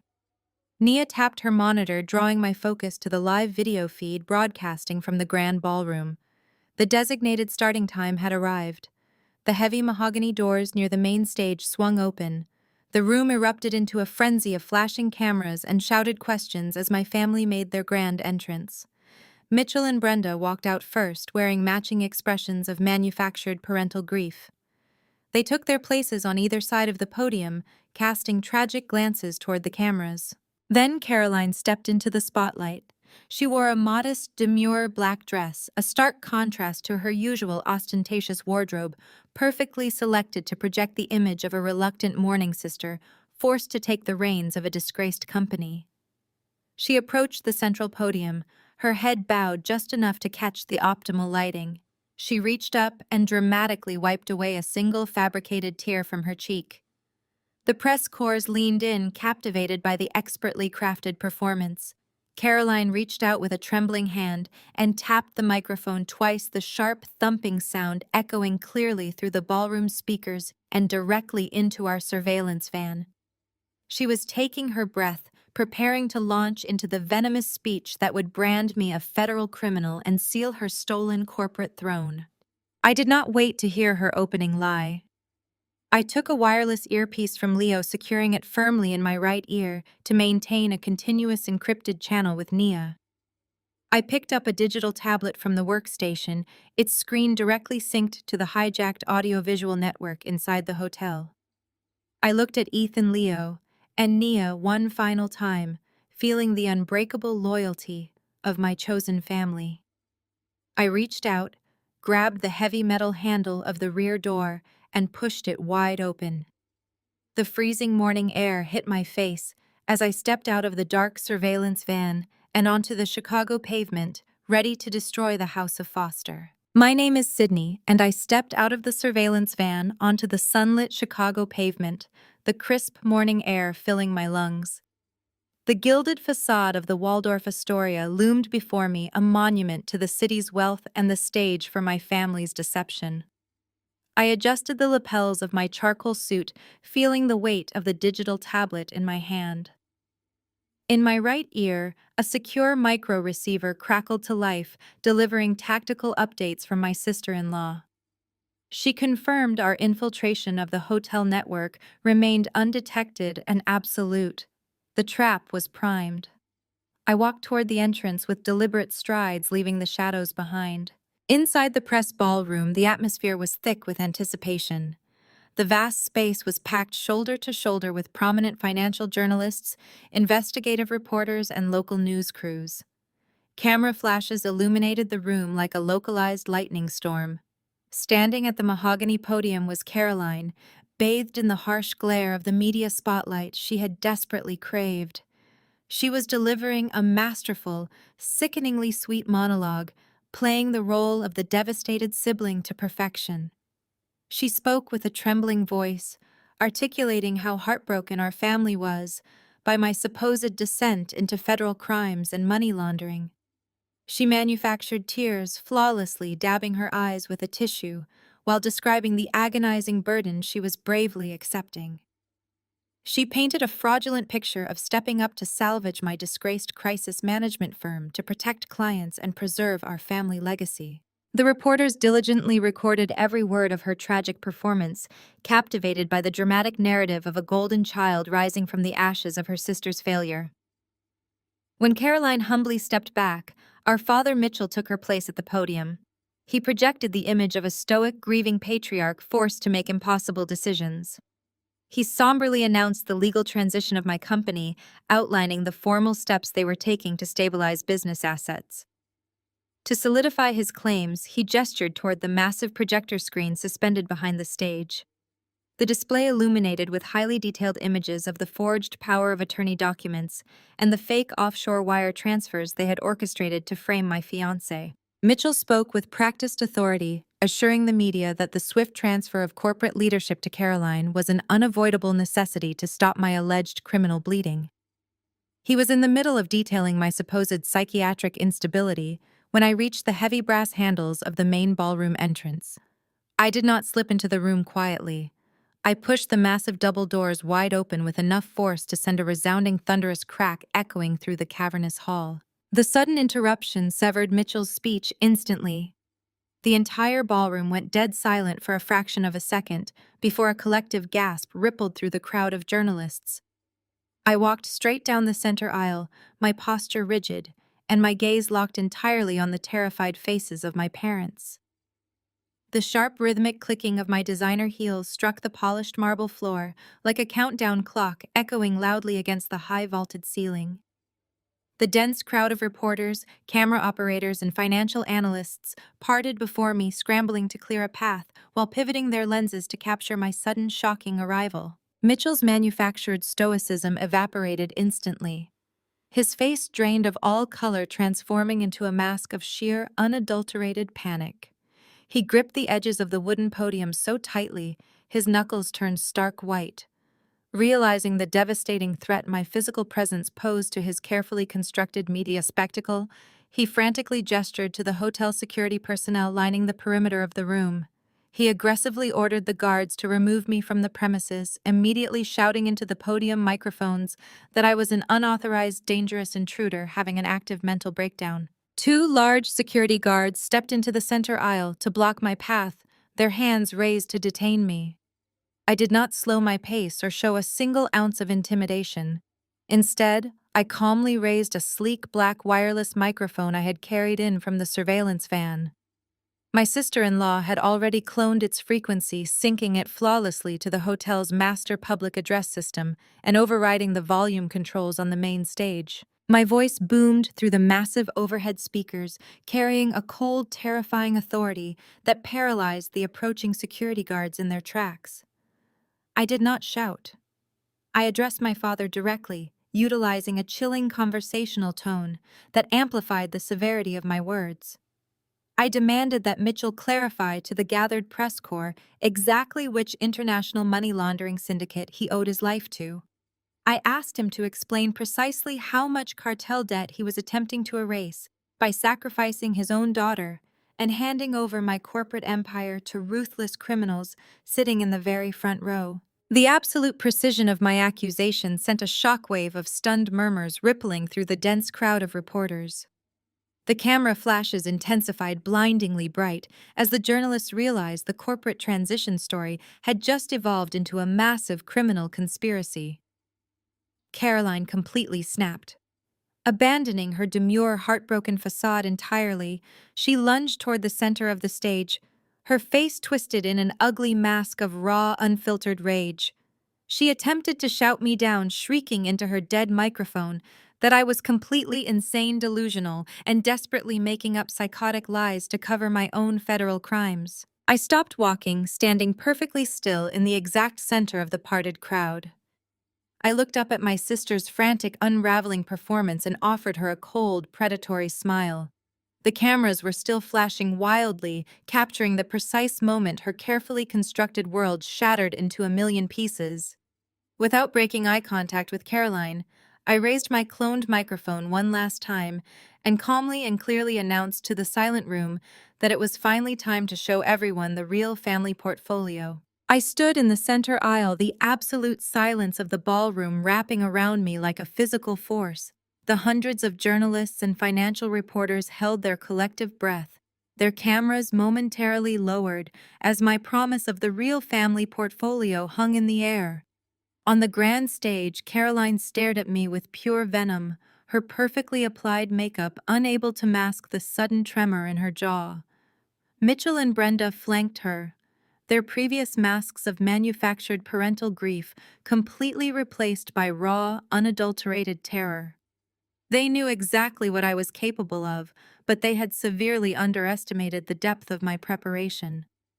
Behind them, taking up the entire back wall of the stage, the massive high-definition projector screen suddenly flickered. The corporate logo of my crisis management firm, which they had so proudly displayed moments ago to legitimize their hostile takeover, vanished into a sea of digital static. Nia had executed the command flawlessly from the surveillance van outside. The static cleared instantly, replaced by a razor-sharp, crystal-clear video feed. The massive digital projection dominated the entire room with undeniable clarity. The giant screen illuminated the ballroom with the hidden camera footage captured inside my executive office yesterday afternoon. The audio was pristine, pumped directly through the hotel premium surround sound system. Every single person in the room heard Caroline's arrogant, mocking laughter echoing off the gilded ceiling. The footage showed her pacing my office in her sharp crimson suit, gloating with terrifying pride. The journalists scrambled for their audio recorders, shoving microphones toward the stage speakers to capture the explosive confession. On screen, Caroline gleefully admitted to every single detail of their criminal conspiracy. Her voice boomed through the ballroom, explicitly confirming how she and our parents had flawlessly forged the bank documents to bypass security. The crowd gasped as the digital Caroline bragged about manufacturing the severe psychiatric evaluation to forcefully strip me of my operational control. But the most damning moment arrived when she gleefully detailed the financial ambush. The entire press corps listened in stunned horror as Caroline proudly explained how she had personally routed the stolen $500,000 through offshore proxy servers, intentionally planting the funds into Ethan's private architecture accounts to frame him for federal wire fraud.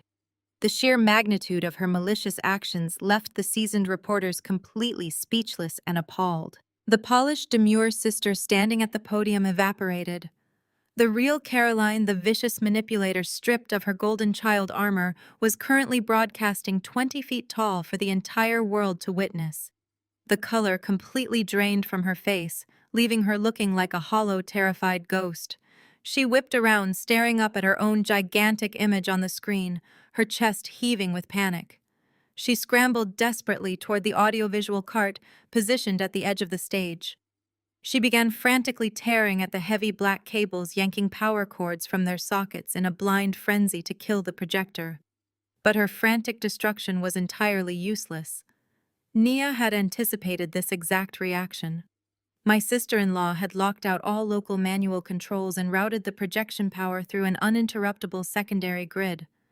The high-definition video continued to play relentlessly, looping Caroline's venomous confession over and over again. Brenda collapsed into a chair on the stage, burying her face in her trembling hands, as the reality of their public execution settled in. There was absolutely no escaping the trap we had engineered.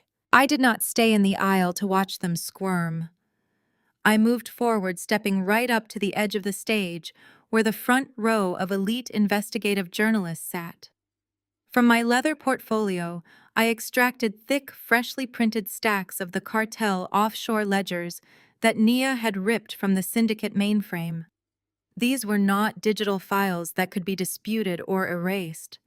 They were hard, undeniable physical copies, detailing every single illicit transaction, every hidden debt, and the specific timeline proving Mitchell and Brenda had planned to sell my company to an international money laundering syndicate.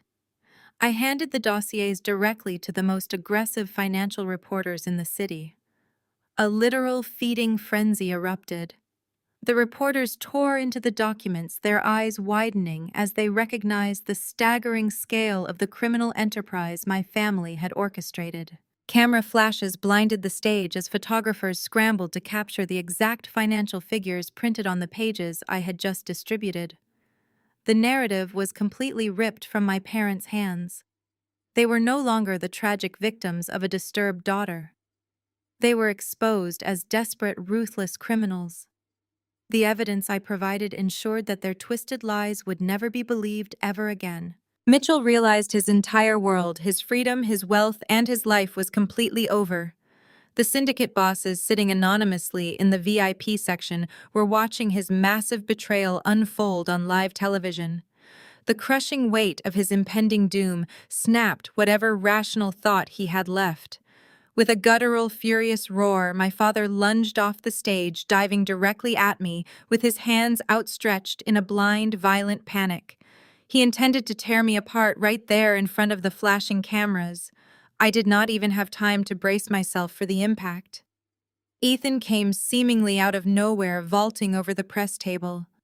He intercepted Mitchell in midair, hitting him with the force of a freight train. Ethan slammed my father brutally onto the polished marble floor, pinning him down with his knee firmly pressed between Mitchell's shoulder blades.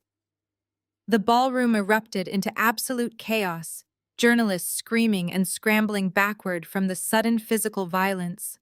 Just as Mitchell struggled violently beneath Ethan's unyielding grip, the heavy brass doors at the back of the ballroom burst open with deafening force, revealing dozens of highly armed federal agents flooding rapidly into the room.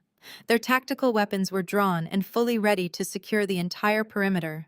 The heavy brass doors hitting the marble walls sent a loud, sharp crack echoing through the back of the ballroom.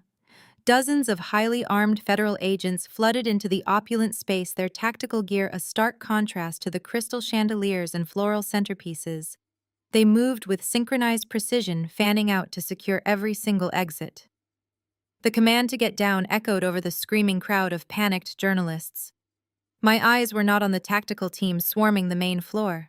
I looked directly up at the velvet-draped VIP balconies suspended above the ballroom. Sitting in those private shadowed boxes were the anonymous corporate investors my father had invited to witness his triumph. They were not investors. They were the highest-ranking bosses of an international money laundering syndicate, and they realized instantly that they had walked directly into a massive federal trap. The cartel leaders abandoned their champagne flutes, the expensive crystal shattering against the balcony floors. They barked harsh, frantic orders to their heavily disguised security details. The suited enforcers immediately sprang into action, shoving elite socialites and catering staff violently out of their path as they attempted to secure an extraction route through the upper mezzanine stairwells. But the federal agents had already anticipated a secondary escape attempt. Tactical units breached the upper balcony doors, simultaneously cutting off the syndicate bosses completely. A brutal, terrifying physical scuffle erupted in the narrow VIP corridors. The sound of heavy tactical batons striking bodies and the frantic shouts of federal investigators demanding compliance drowned out the classical music still playing softly over the hotel speakers. The violent clash spilled over the balcony railings, sending expensive catering trays and velvet ropes crashing down onto the terrified press corps below. Total anarchy consumed the grand ballroom. Seasoned financial journalists and hardened investigative reporters scrambled desperately for cover, diving under the heavy oak tables and crawling behind overturned chairs to escape the escalating brawl. Yet even in the midst of absolute terror, the blinding flashes of professional cameras continued to erupt from beneath the tables. The media was capturing every single second of the catastrophic downfall of the Foster family and their criminal associates. Through it all, I remained standing perfectly still on the elevated main stage. Ethan kept his heavy grip firmly planted on my father, ensuring Mitchell could not join the chaotic fray or attempt a desperate escape. Leo and Naya rushed out from the backstage curtain, flanking me on both sides to form a protective, impenetrable human barrier. The elevated platform shielded us completely from the crushing stampede of bodies clashing on the marble floor below. While the violent clash between the federal agents and the cartel mercenaries raged across the ballroom, a different kind of spectacular collapse was occurring right beside me. My mother, Brenda, realizing that her pristine suburban life was officially over, desperately attempted to deploy her ultimate survival tactic. She dropped violently to her knees on the polished wooden stage, intentionally tearing the hem of her expensive designer dress to enhance her pathetic performance. She threw her hands in the air and began wailing hysterically. As two federal agents carefully navigated the chaotic stage to secure the perimeter, Brenda crawled toward them, tears streaming down her perfectly contoured face. She pointed a trembling manicured finger directly at Caroline. She screamed over the deafening noise of the room, crying that she and Mitchell were completely innocent victims. She hysterically claimed that Caroline was a dangerous, manipulative sociopath who had aggressively forced them into this hostile corporate takeover. Brenda wailed that Caroline had threatened their lives, forcing them to forge the bank documents and secretly orchestrate the massive cartel debt. The sheer audacity of my mother's betrayal shattered the last remaining fragment of Caroline's manufactured golden child facade. Hearing her own mother ruthlessly throw her to the federal wolves to save her own skin pushed my sister into a state of absolute unhinged fury. Caroline spun around, her face twisted into a mask of pure ugly rage. She shrieked at the top of her lungs, her voice cracking as she pointed her finger aggressively back at our parents. She screamed to the approaching federal agents that Mitchell and Brenda were the true calculating masterminds behind the entire criminal operation. She furiously detailed how they had spent 2 agonizing years meticulously planning my downfall, drowning in their own pathetic financial failures. She shrieked that they had actively groomed her to take the fall, using her simply as a disposable pawn to wash their dirty money. The perfect, loving family they had pretended to be for decades was currently tearing itself apart like a pack of rabid, starving animals turning on each other in a cage. The federal agents ignored their venomous screaming match entirely. They moved in, swiftly pulling heavy steel handcuffs from their tactical belts. 2 agents hauled Mitchell up from beneath Ethan's unyielding grip violently, twisting my father's arms behind his back and snapping the cold metal tightly around his wrists. Another agent grabbed Brenda by the shoulders, hauling her up from the floor despite her dramatic kicking protests, and locked her wrists together. In the midst of the chaotic crossfire with the federal authorities, entirely focused on securing my aggressive parents and controlling the massive brawl spilling across the ballroom floor, Caroline saw a fleeting, desperate opportunity. She realized the agents were momentarily distracted by Mitchell's violent resistance. Her eyes darted wildly across the stage, landing on the heavy wooden podium. Resting right on the edge of the mahogany surface was the forged transfer contract, the only physical document bearing my reactive signature. Caroline lunged forward, snatching the fraudulent paperwork off the podium and clutching it tightly to her chest. Before anyone could react to her sudden movement, she spun around and made a frantic, mad dash directly for the heavy velvet curtains concealing the hotel's rear service elevator, desperately attempting to escape the federal raid while her parents were being dragged away in chains. The heavy velvet curtains swished violently as Caroline disappeared into the service corridor. She clutched the forged transfer contract to her chest, treating the fraudulent document like a shield against the incoming federal raid. I did not waste a single second watching my parents being hauled away in steel handcuffs. I leaped off the elevated stage, my designer heels hitting the polished marble floor with a sharp, definitive crack. I sprinted directly toward the heavy drapery, refusing to let my sister slip away into the shadows. The chaotic screams of the ballroom faded slightly as I pushed through the thick fabric and entered the stark, fluorescent-lit employee hallway.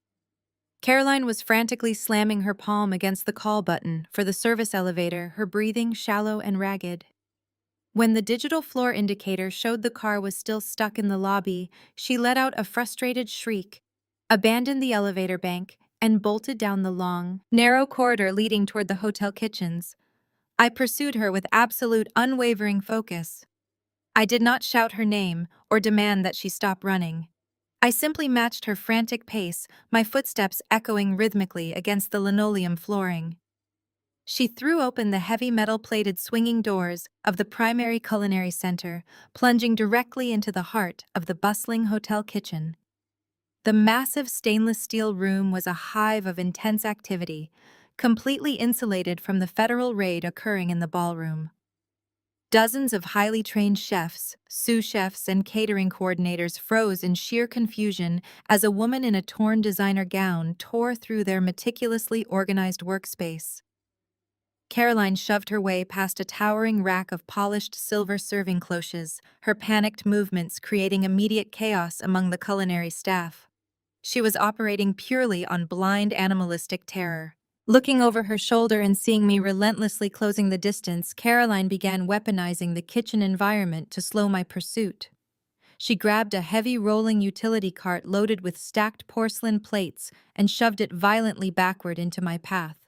The cart crashed into a preparation island, sending hundreds of white plates shattering across the wet tiled floor in a deafening cascade of broken ceramic.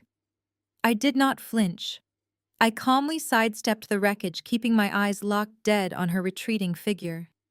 She knocked over tall racks of cooling pastry trays, sending flour and baked goods scattering across the air like a localized snowstorm. Startled line cooks dove out of the way, flattening themselves against the stainless steel refrigerators to avoid the bizarre, destructive chase tearing through their domain. My pursuit remained entirely methodical and ice-cold. I navigated the hazardous obstacle course of overturned carts and shattered porcelain with clinical precision. Caroline was sprinting erratically, her breathing echoing loudly over the sounds of clattering pans and confused shouts from the hotel staff. She pushed through a secondary set of swinging doors, leaving the bright, chaotic kitchen behind and entering the stark concrete environment of the hotel loading dock. The air here was considerably colder, smelling of diesel fumes and damp cardboard. The vast cavernous space was lined with massive shipping bays and towering stacks of empty wooden pallets. At the far end of the dock were the heavy reinforced steel exit doors leading directly to the rear alleyway and ultimate freedom. Caroline saw the red glowing exit signs above the double doors and let out a breathless gasp of relief.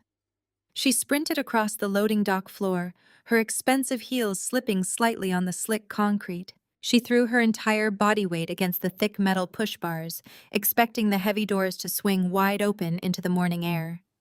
Instead, she hit the unyielding steel with a dull, painful thud. The doors did not budge a single millimeter. She frantically rattled the handles, throwing her shoulder against the frame, screaming in pure frustration. The heavy magnetic locks holding the doors shut were firmly engaged, emitting a low, continuous electrical hum. In my right ear, my hidden micro-receiver crackled softly. Naya spoke with absolute chilling satisfaction, confirming that she had successfully hijacked the hotel security mainframe from our surveillance van outside. Every single automated exit in the building was now completely sealed. Caroline was entirely trapped within a digital fortress, controlled by the very sister-in-law she had spent years racially belittling. She backed away from the sealed exit doors, her chest heaving as she spun around to face me. I walked slowly into the center of the loading dock, blocking her only path back into the hotel. The distance between us closed to a mere 15 feet. I watched as the absolute reality of her inescapable situation washed over her. The flawless, demure, socially perfect golden child facade that had defined her entire existence completely dissolved in that freezing concrete room. It melted away, leaving behind nothing but a cornered, vicious, and highly dangerous animal. Her eyes darted wildly around the industrial space, searching for any possible advantage or remaining escape route. Her frantic gaze locked onto an auxiliary culinary preparation station positioned near the freight elevator. Resting on the sanitized metal surface was a magnetic strip holding various heavy-duty kitchen tools. Caroline lunged to the side, dropping the forged corporate contract onto the damp concrete floor. She reached out and ripped a massive, incredibly sharp culinary knife directly from the magnetic mounting strip. She gripped the heavy black handle with both hands, the long steel blade gleaming under the harsh fluorescent overhead lighting. Her breathing was ragged, her chest heaving as she raised the weapon. The standoff was absolute. There were no cameras here, no reporters to manipulate, and no wealthy parents left to shield her from the devastating consequences of her horrific actions. She was completely isolated, holding a stolen blade, preparing to make one last desperate strike. She stood trapped in the shadows of the loading dock, pointing the lethal weapon directly at the exact center of my chest. The heavy steel blade trembled violently in her manicured hands. Caroline stood beneath the harsh fluorescent lights of the loading dock, her breathing ragged and desperate. The immaculate, sophisticated facade she had meticulously maintained for her entire privileged life was entirely gone, replaced by the raw, ugly, unpredictable reality of a cornered predator realizing her inevitable demise. The suffocating silence between us stretched for what felt like an eternity, broken only by the low, continuous electrical hum of the heavy, sealed magnetic doors standing firmly locked behind her. I did not back away or raise my hands in surrender. I stood perfectly still, maintaining absolute eye contact, projecting the exact same unyielding calm I used to dismantle hostile corporate executives. My stillness only infuriated her further. Her grip on the culinary knife tightened until her knuckles turned stark white. Without warning, the psychological dam holding back 30 years of festering, toxic resentment completely ruptured in an explosive display of pure madness. She unleashed a torrential barrage of verbal venom, screaming out decades of suppressed jealousy that had rotted her soul from the inside out. Her frantic screaming echoed off the cold concrete walls, laying bare the deeply twisted pathology of our family dynamic. She did not bother to maintain any semblance of innocence or victimhood. Instead, she loudly confessed to the absolute darkest corners of her manipulation. She screamed about the events of 2 years ago, confirming everything I had already suspected, but delivering the sickening details with boastful pride. She admitted that fabricating her terminal cancer diagnosis was never simply a desperate ploy to secure our parents' undivided attention. The fake illness was a highly calculated, malicious strategy executed for one specific purpose. She had watched me secure a full-ride scholarship to an Ivy League university, realizing with mounting panic that I was finally on the verge of permanently escaping the toxic, suffocating orbit our parents had constructed. She confessed that she simply could not stomach the terrifying thought of the designated family scapegoat breaking free and achieving independent, undeniable success. She purposefully designed the fraudulent medical crisis to chain me to her bedside, intentionally sabotaging my academic dreams to ensure I would remain subservient, isolated, and safely positioned beneath her in the family hierarchy forever. The sheer weight of her malicious confession hung in the freezing air, but it did not break my focus.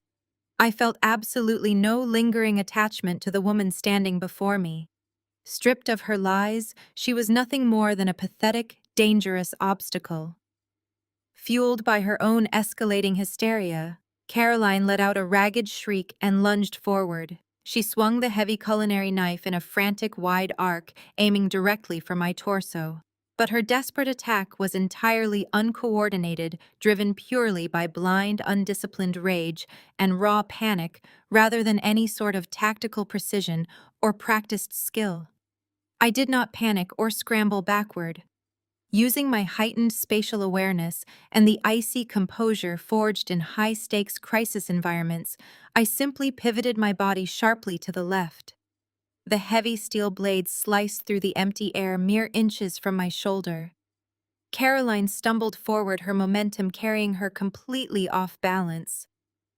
I seized the immediate tactical advantage. I stepped inside her guard, striking the nerve cluster on her right forearm with a precise, devastating blow. Her fingers instantly spasmed, the sharp culinary knife slipping from her grasp and clattering harmlessly away across the damp concrete floor.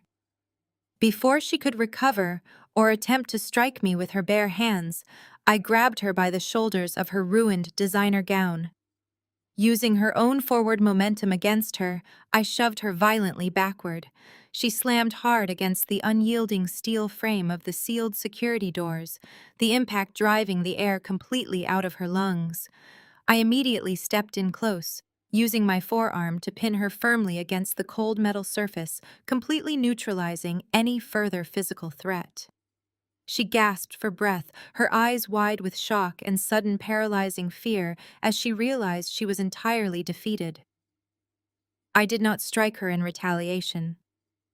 Physical violence was a crude tool of the desperate, and I possessed weapons that were far more devastating. I leaned in close, keeping my forearm firmly planted against her collarbone, and proceeded to systematically dismantle the very core of her fragile ego.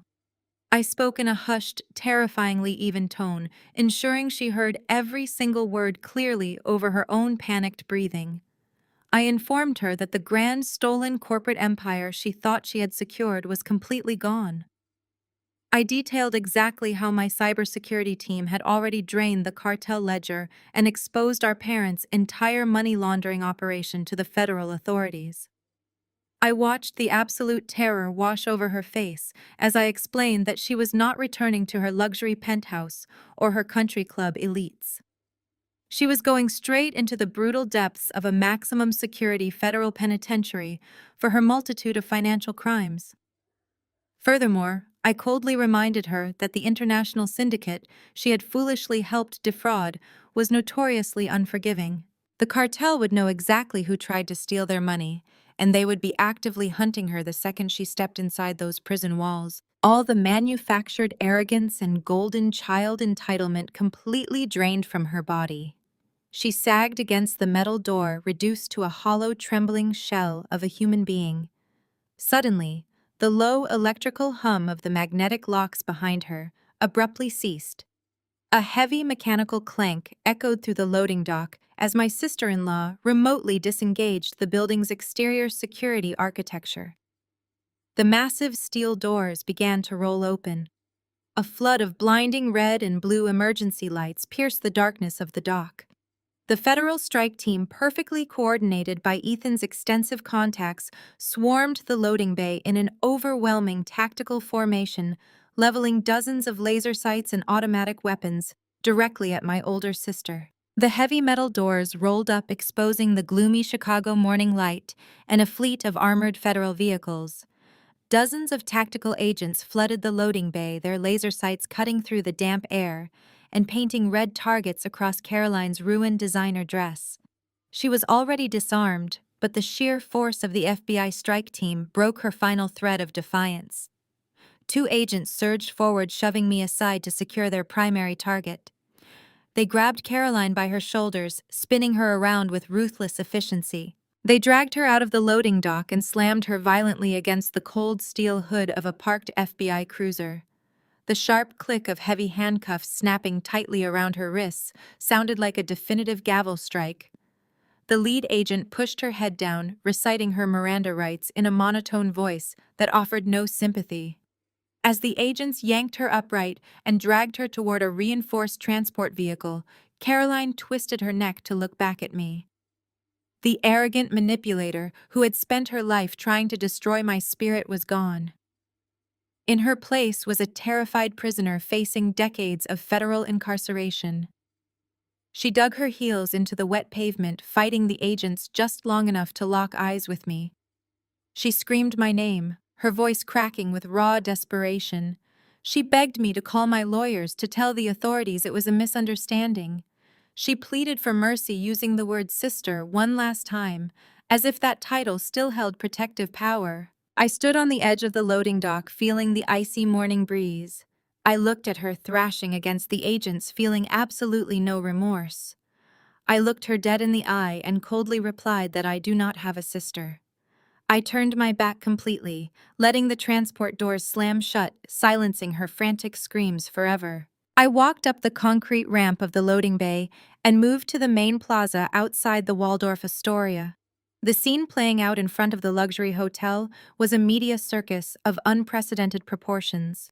The financial journalists and local reporters who had fled the violent ballroom scuffle were now clustered aggressively behind a rapidly established police barricade. Flashing blue and red emergency lights illuminated the opulent hotel facade. Dozens of news cameras were mounted on tripods, their operators fighting for the perfect angle of the ultimate high society downfall. I scanned the chaotic crowd until I found Ethan.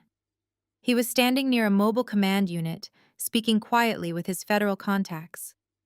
When he saw me emerge from the side alley, he broke away from the agents and rushed to my side.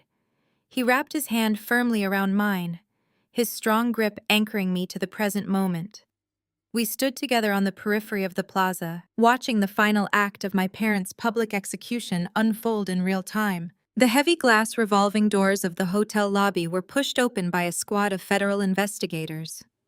Mitchell and Brenda Foster emerged into the harsh morning light, completely stripped of their wealth status and dignity. They were being walked out of the building in handcuffs, flanked by heavily armed guards. The press corps erupted into a deafening roar of overlapping questions. Reporters shoved microphones aggressively over the barricades, bombarding my parents with vicious inquiries. They shouted questions about their extensive ties to the international money laundering syndicate. They demanded to know how much cartel blood money was funneled through their suburban bank accounts.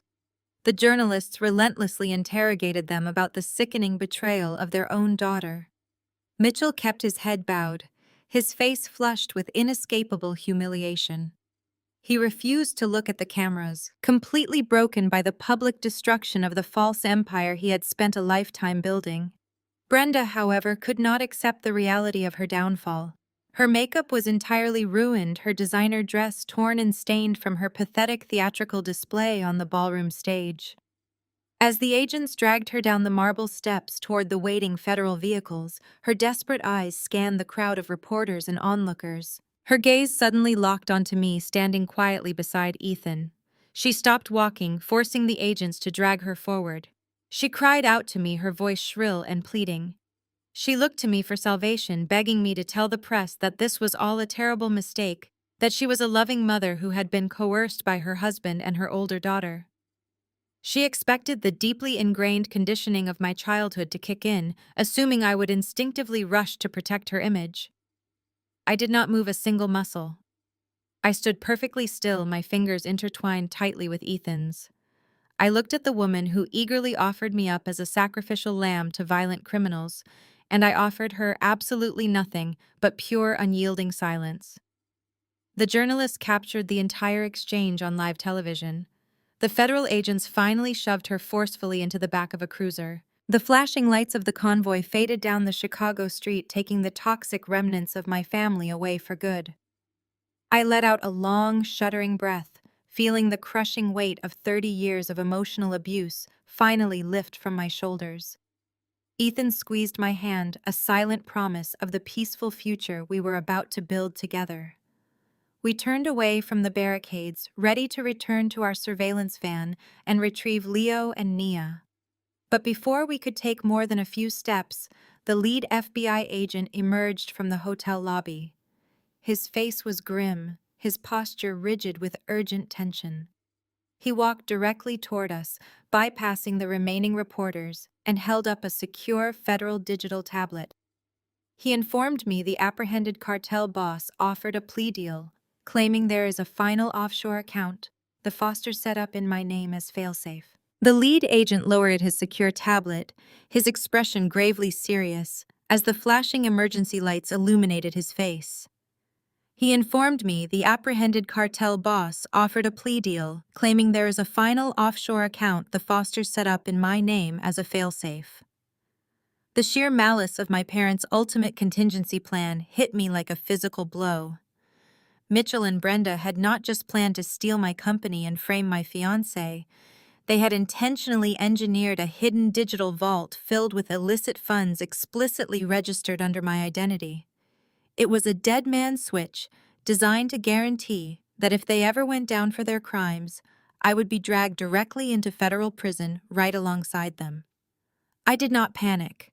I simply looked at the agent and told him we needed to get inside his mobile command unit immediately. Ethan kept his hand firmly intertwined with mine as we walked away from the chaotic hotel plaza and stepped up into the back of the massive armored federal vehicle.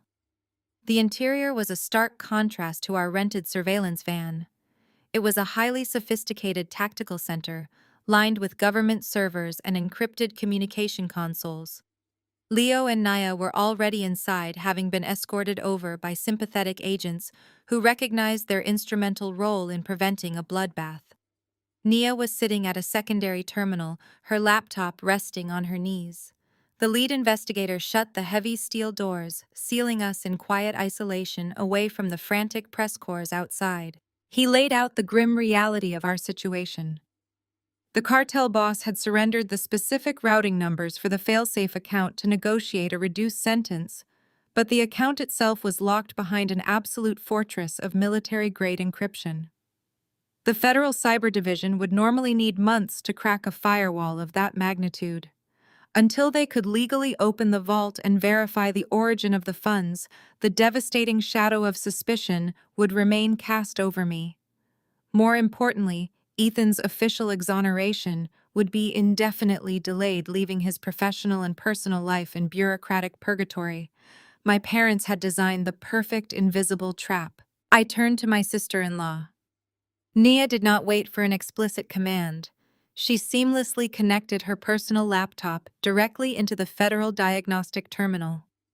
The agents initially tensed at the breach of protocol, but the lead investigator raised a hand silently authorizing her access. Nia had already spent hours analyzing the architectural framework of the cartel's digital ledger during our desperate escape. She understood the specific syntax my father and his criminal handlers used to hide their transactions. She began compiling a master decryption key, pulling fragmented codes from the data she had ripped from the offshore mainframe earlier that morning. The confined space of the mobile command unit fell utterly silent, save for the rapid methodical clicking of her mechanical keyboard. Leo stood directly behind his wife, his hands resting protectively on her shoulders as she engaged in the most critical cyber battle of her life. She was attempting to dismantle a financial bomb designed to destroy our entire family. Lines of complex code cascaded across the federal monitors. The decryption software hammered relentlessly against the offshore vault's defensive protocols. Minutes stretched into an agonizing eternity. I watched the progress bar inch forward, knowing that our absolute freedom depended entirely on her exceptional intellect. A sharp, definitive chime echoed through the tactical van. The impenetrable firewall collapsed. Nia hit the final keystroke, stepping back from the console as the screen flooded with undeniable proof. The failsafe account burst open, revealing tens of millions of dollars in dark, untraceable cartel money. Crucially, the account initialization logs were fully exposed. The metadata explicitly proved that the vault was constructed and funded entirely by Mitchell and Brenda. It contained the exact same forged signatures and fabricated psychiatric evaluations they had utilized at the bank. The digital fingerprints belonged exclusively to my parents. I did not hesitate. I reached over, unplugged a physical flash drive containing Nia's master decryption keys, and handed it directly to the lead federal agent. By proactively opening the offshore vault and willingly surrendering absolute administrative control to the authorities, I permanently severed any remaining thread of legal liability connecting me to my parents' crimes. The investigator plugged the drive into his primary secure terminal, officially logging the evidence into the federal registry. He reviewed the raw data, his posture relaxing, as the complete picture of my innocence solidified before his eyes. He turned to Ethan, offering a firm, respectful nod. He stated clearly and officially that the wire fraud allegations were entirely dismantled. The federal authorities were dropping all pending charges immediately. Ethan's record was wiped completely clean, his name fully cleared of the horrifying accusations my sister had engineered. The crushing weight of the potential prison sentence evaporated. Ethan pulled me into a fierce, overwhelming embrace, burying his face in my shoulder. Beside us, Leo and Nia wrapped their arms around each other, sharing a quiet, profound moment of victory. Their specialized technical skills and unwavering loyalty had literally saved our entire family from absolute ruin. The lead agent allowed us a moment of relief before clearing his throat. He asked me to step toward the front of the van, his tone shifting from investigative to something surprisingly deferential. He explained the strict mechanisms of federal asset forfeiture laws. Because my parents were being prosecuted for massive international money laundering, every single dollar of their wealth was subject to immediate government seizure. However, the law mandated that liquid assets be transferred to the proven victims of the financial crimes. He looked me directly in the eyes. Because I had actively facilitated the dismantling of the entire criminal syndicate, the massive legitimate portions of Mitchell and Brenda's vast corporate estate would be legally liquidated and transferred directly to me. I was about to inherit the very empire they tried to steal from me. That revelation settled over me like a final resounding gavel strike. I stood inside the armored command unit and realized the absolute perfection of the justice unfolding before me. My parents spent 2 agonizing years plotting to strip me of my hard-earned crisis management firm. Now the federal government was legally dismantling their corrupt legacy and placing their massive sanitized wealth directly into my hands. 1 month later, the dust settled across the Chicago skyline, leaving a transformed reality in its wake. The fall of my toxic family was swift, ruthless, and highly publicized. I sat in the polished gallery of the federal courthouse and watched the final remnants of them tear themselves apart. Caroline Mitchell and Brenda were hauled into the courtroom wearing standard-issue orange jumpsuits. The expensive designer fabrics and immaculate blowouts were gone. Without their wealth to shield them and their manufactured social status to hide behind, they looked small and pathetic. The moment federal prosecutors laid out the overwhelming mountain of digital evidence Nia secured from the offshore mainframe, their supposed family loyalty shattered. They turned on each other with the vicious ferocity of trapped animals. Brenda sobbed loudly at the defense table, pointing a shaking finger at my father and screaming she was merely a compliant wife, terrified of his cartel connections. Mitchell furiously demanded the judge recognize Caroline was the primary architect of the wire fraud, claiming she manipulated their parental trust to execute the bank forgery. Caroline shrieked back at both of them, her voice echoing off the courtroom walls as she tried to trade their secrets for a reduced sentence. The judge remained unmoved by their chaotic, venomous displays. They were all denied bail, facing decades in maximum security prisons, erased from the elite society they had valued above their own flesh and blood. While they descended into the cold, concrete reality of federal incarceration, my own trajectory skyrocketed to unprecedented heights.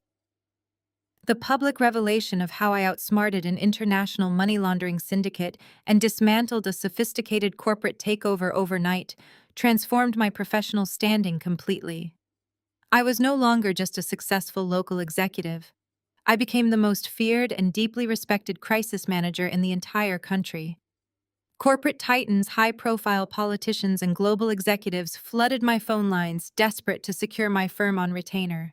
They understood that if I could ruthlessly defeat a cartel and my treacherous family without breaking a sweat, there was absolutely no corporate disaster I could not handle. To accommodate the massive influx of premier clients, I aggressively expanded the operational footprint of my crisis management firm. We took over the top 3 floors of a downtown skyscraper, transforming the space into an impenetrable fortress of public relations strategy. I did not build this new empire alone. Leo and Nia officially integrated into the firm as full executive partners. Utilizing the liquidated clean assets I inherited from my parents' seized estate, I funded the creation of a brand new elite cybersecurity division within my company. Nia took her rightful place as the Director of Digital Intelligence, operating out of a state-of-the-art server room that rivaled federal defense facilities. Leo managed the tactical logistics and physical security protocols, ensuring our operations remained utterly bulletproof. My brother and his brilliant wife were finally receiving the immense professional recognition and financial compensation they truly deserved, operating far away from the racial microaggressions and condescension they endured in the past. Ethan experienced a similar spectacular renaissance.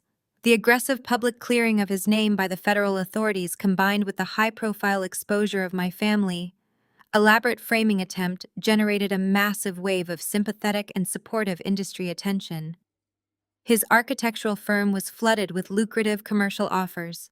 Just last week, he successfully secured a monumental city contract to redesign and modernize a massive commercial plaza in the heart of downtown Chicago. The dark, painful bruises that encircled his wrists on the morning of his arrest were completely healed, replaced by the quiet, unwavering confidence of a man who faced the absolute worst and emerged completely victorious. Our bond, forged in the intense fires of ultimate betrayal and survival, was entirely unbreakable. The relentless, chaotic storm that consumed my life for the past month finally gave way to a profound, quiet stillness. I stood alone in the center of my high-security penthouse, the same apartment where this entire nightmare had begun, with a midnight intrusion. But the atmosphere was entirely different now.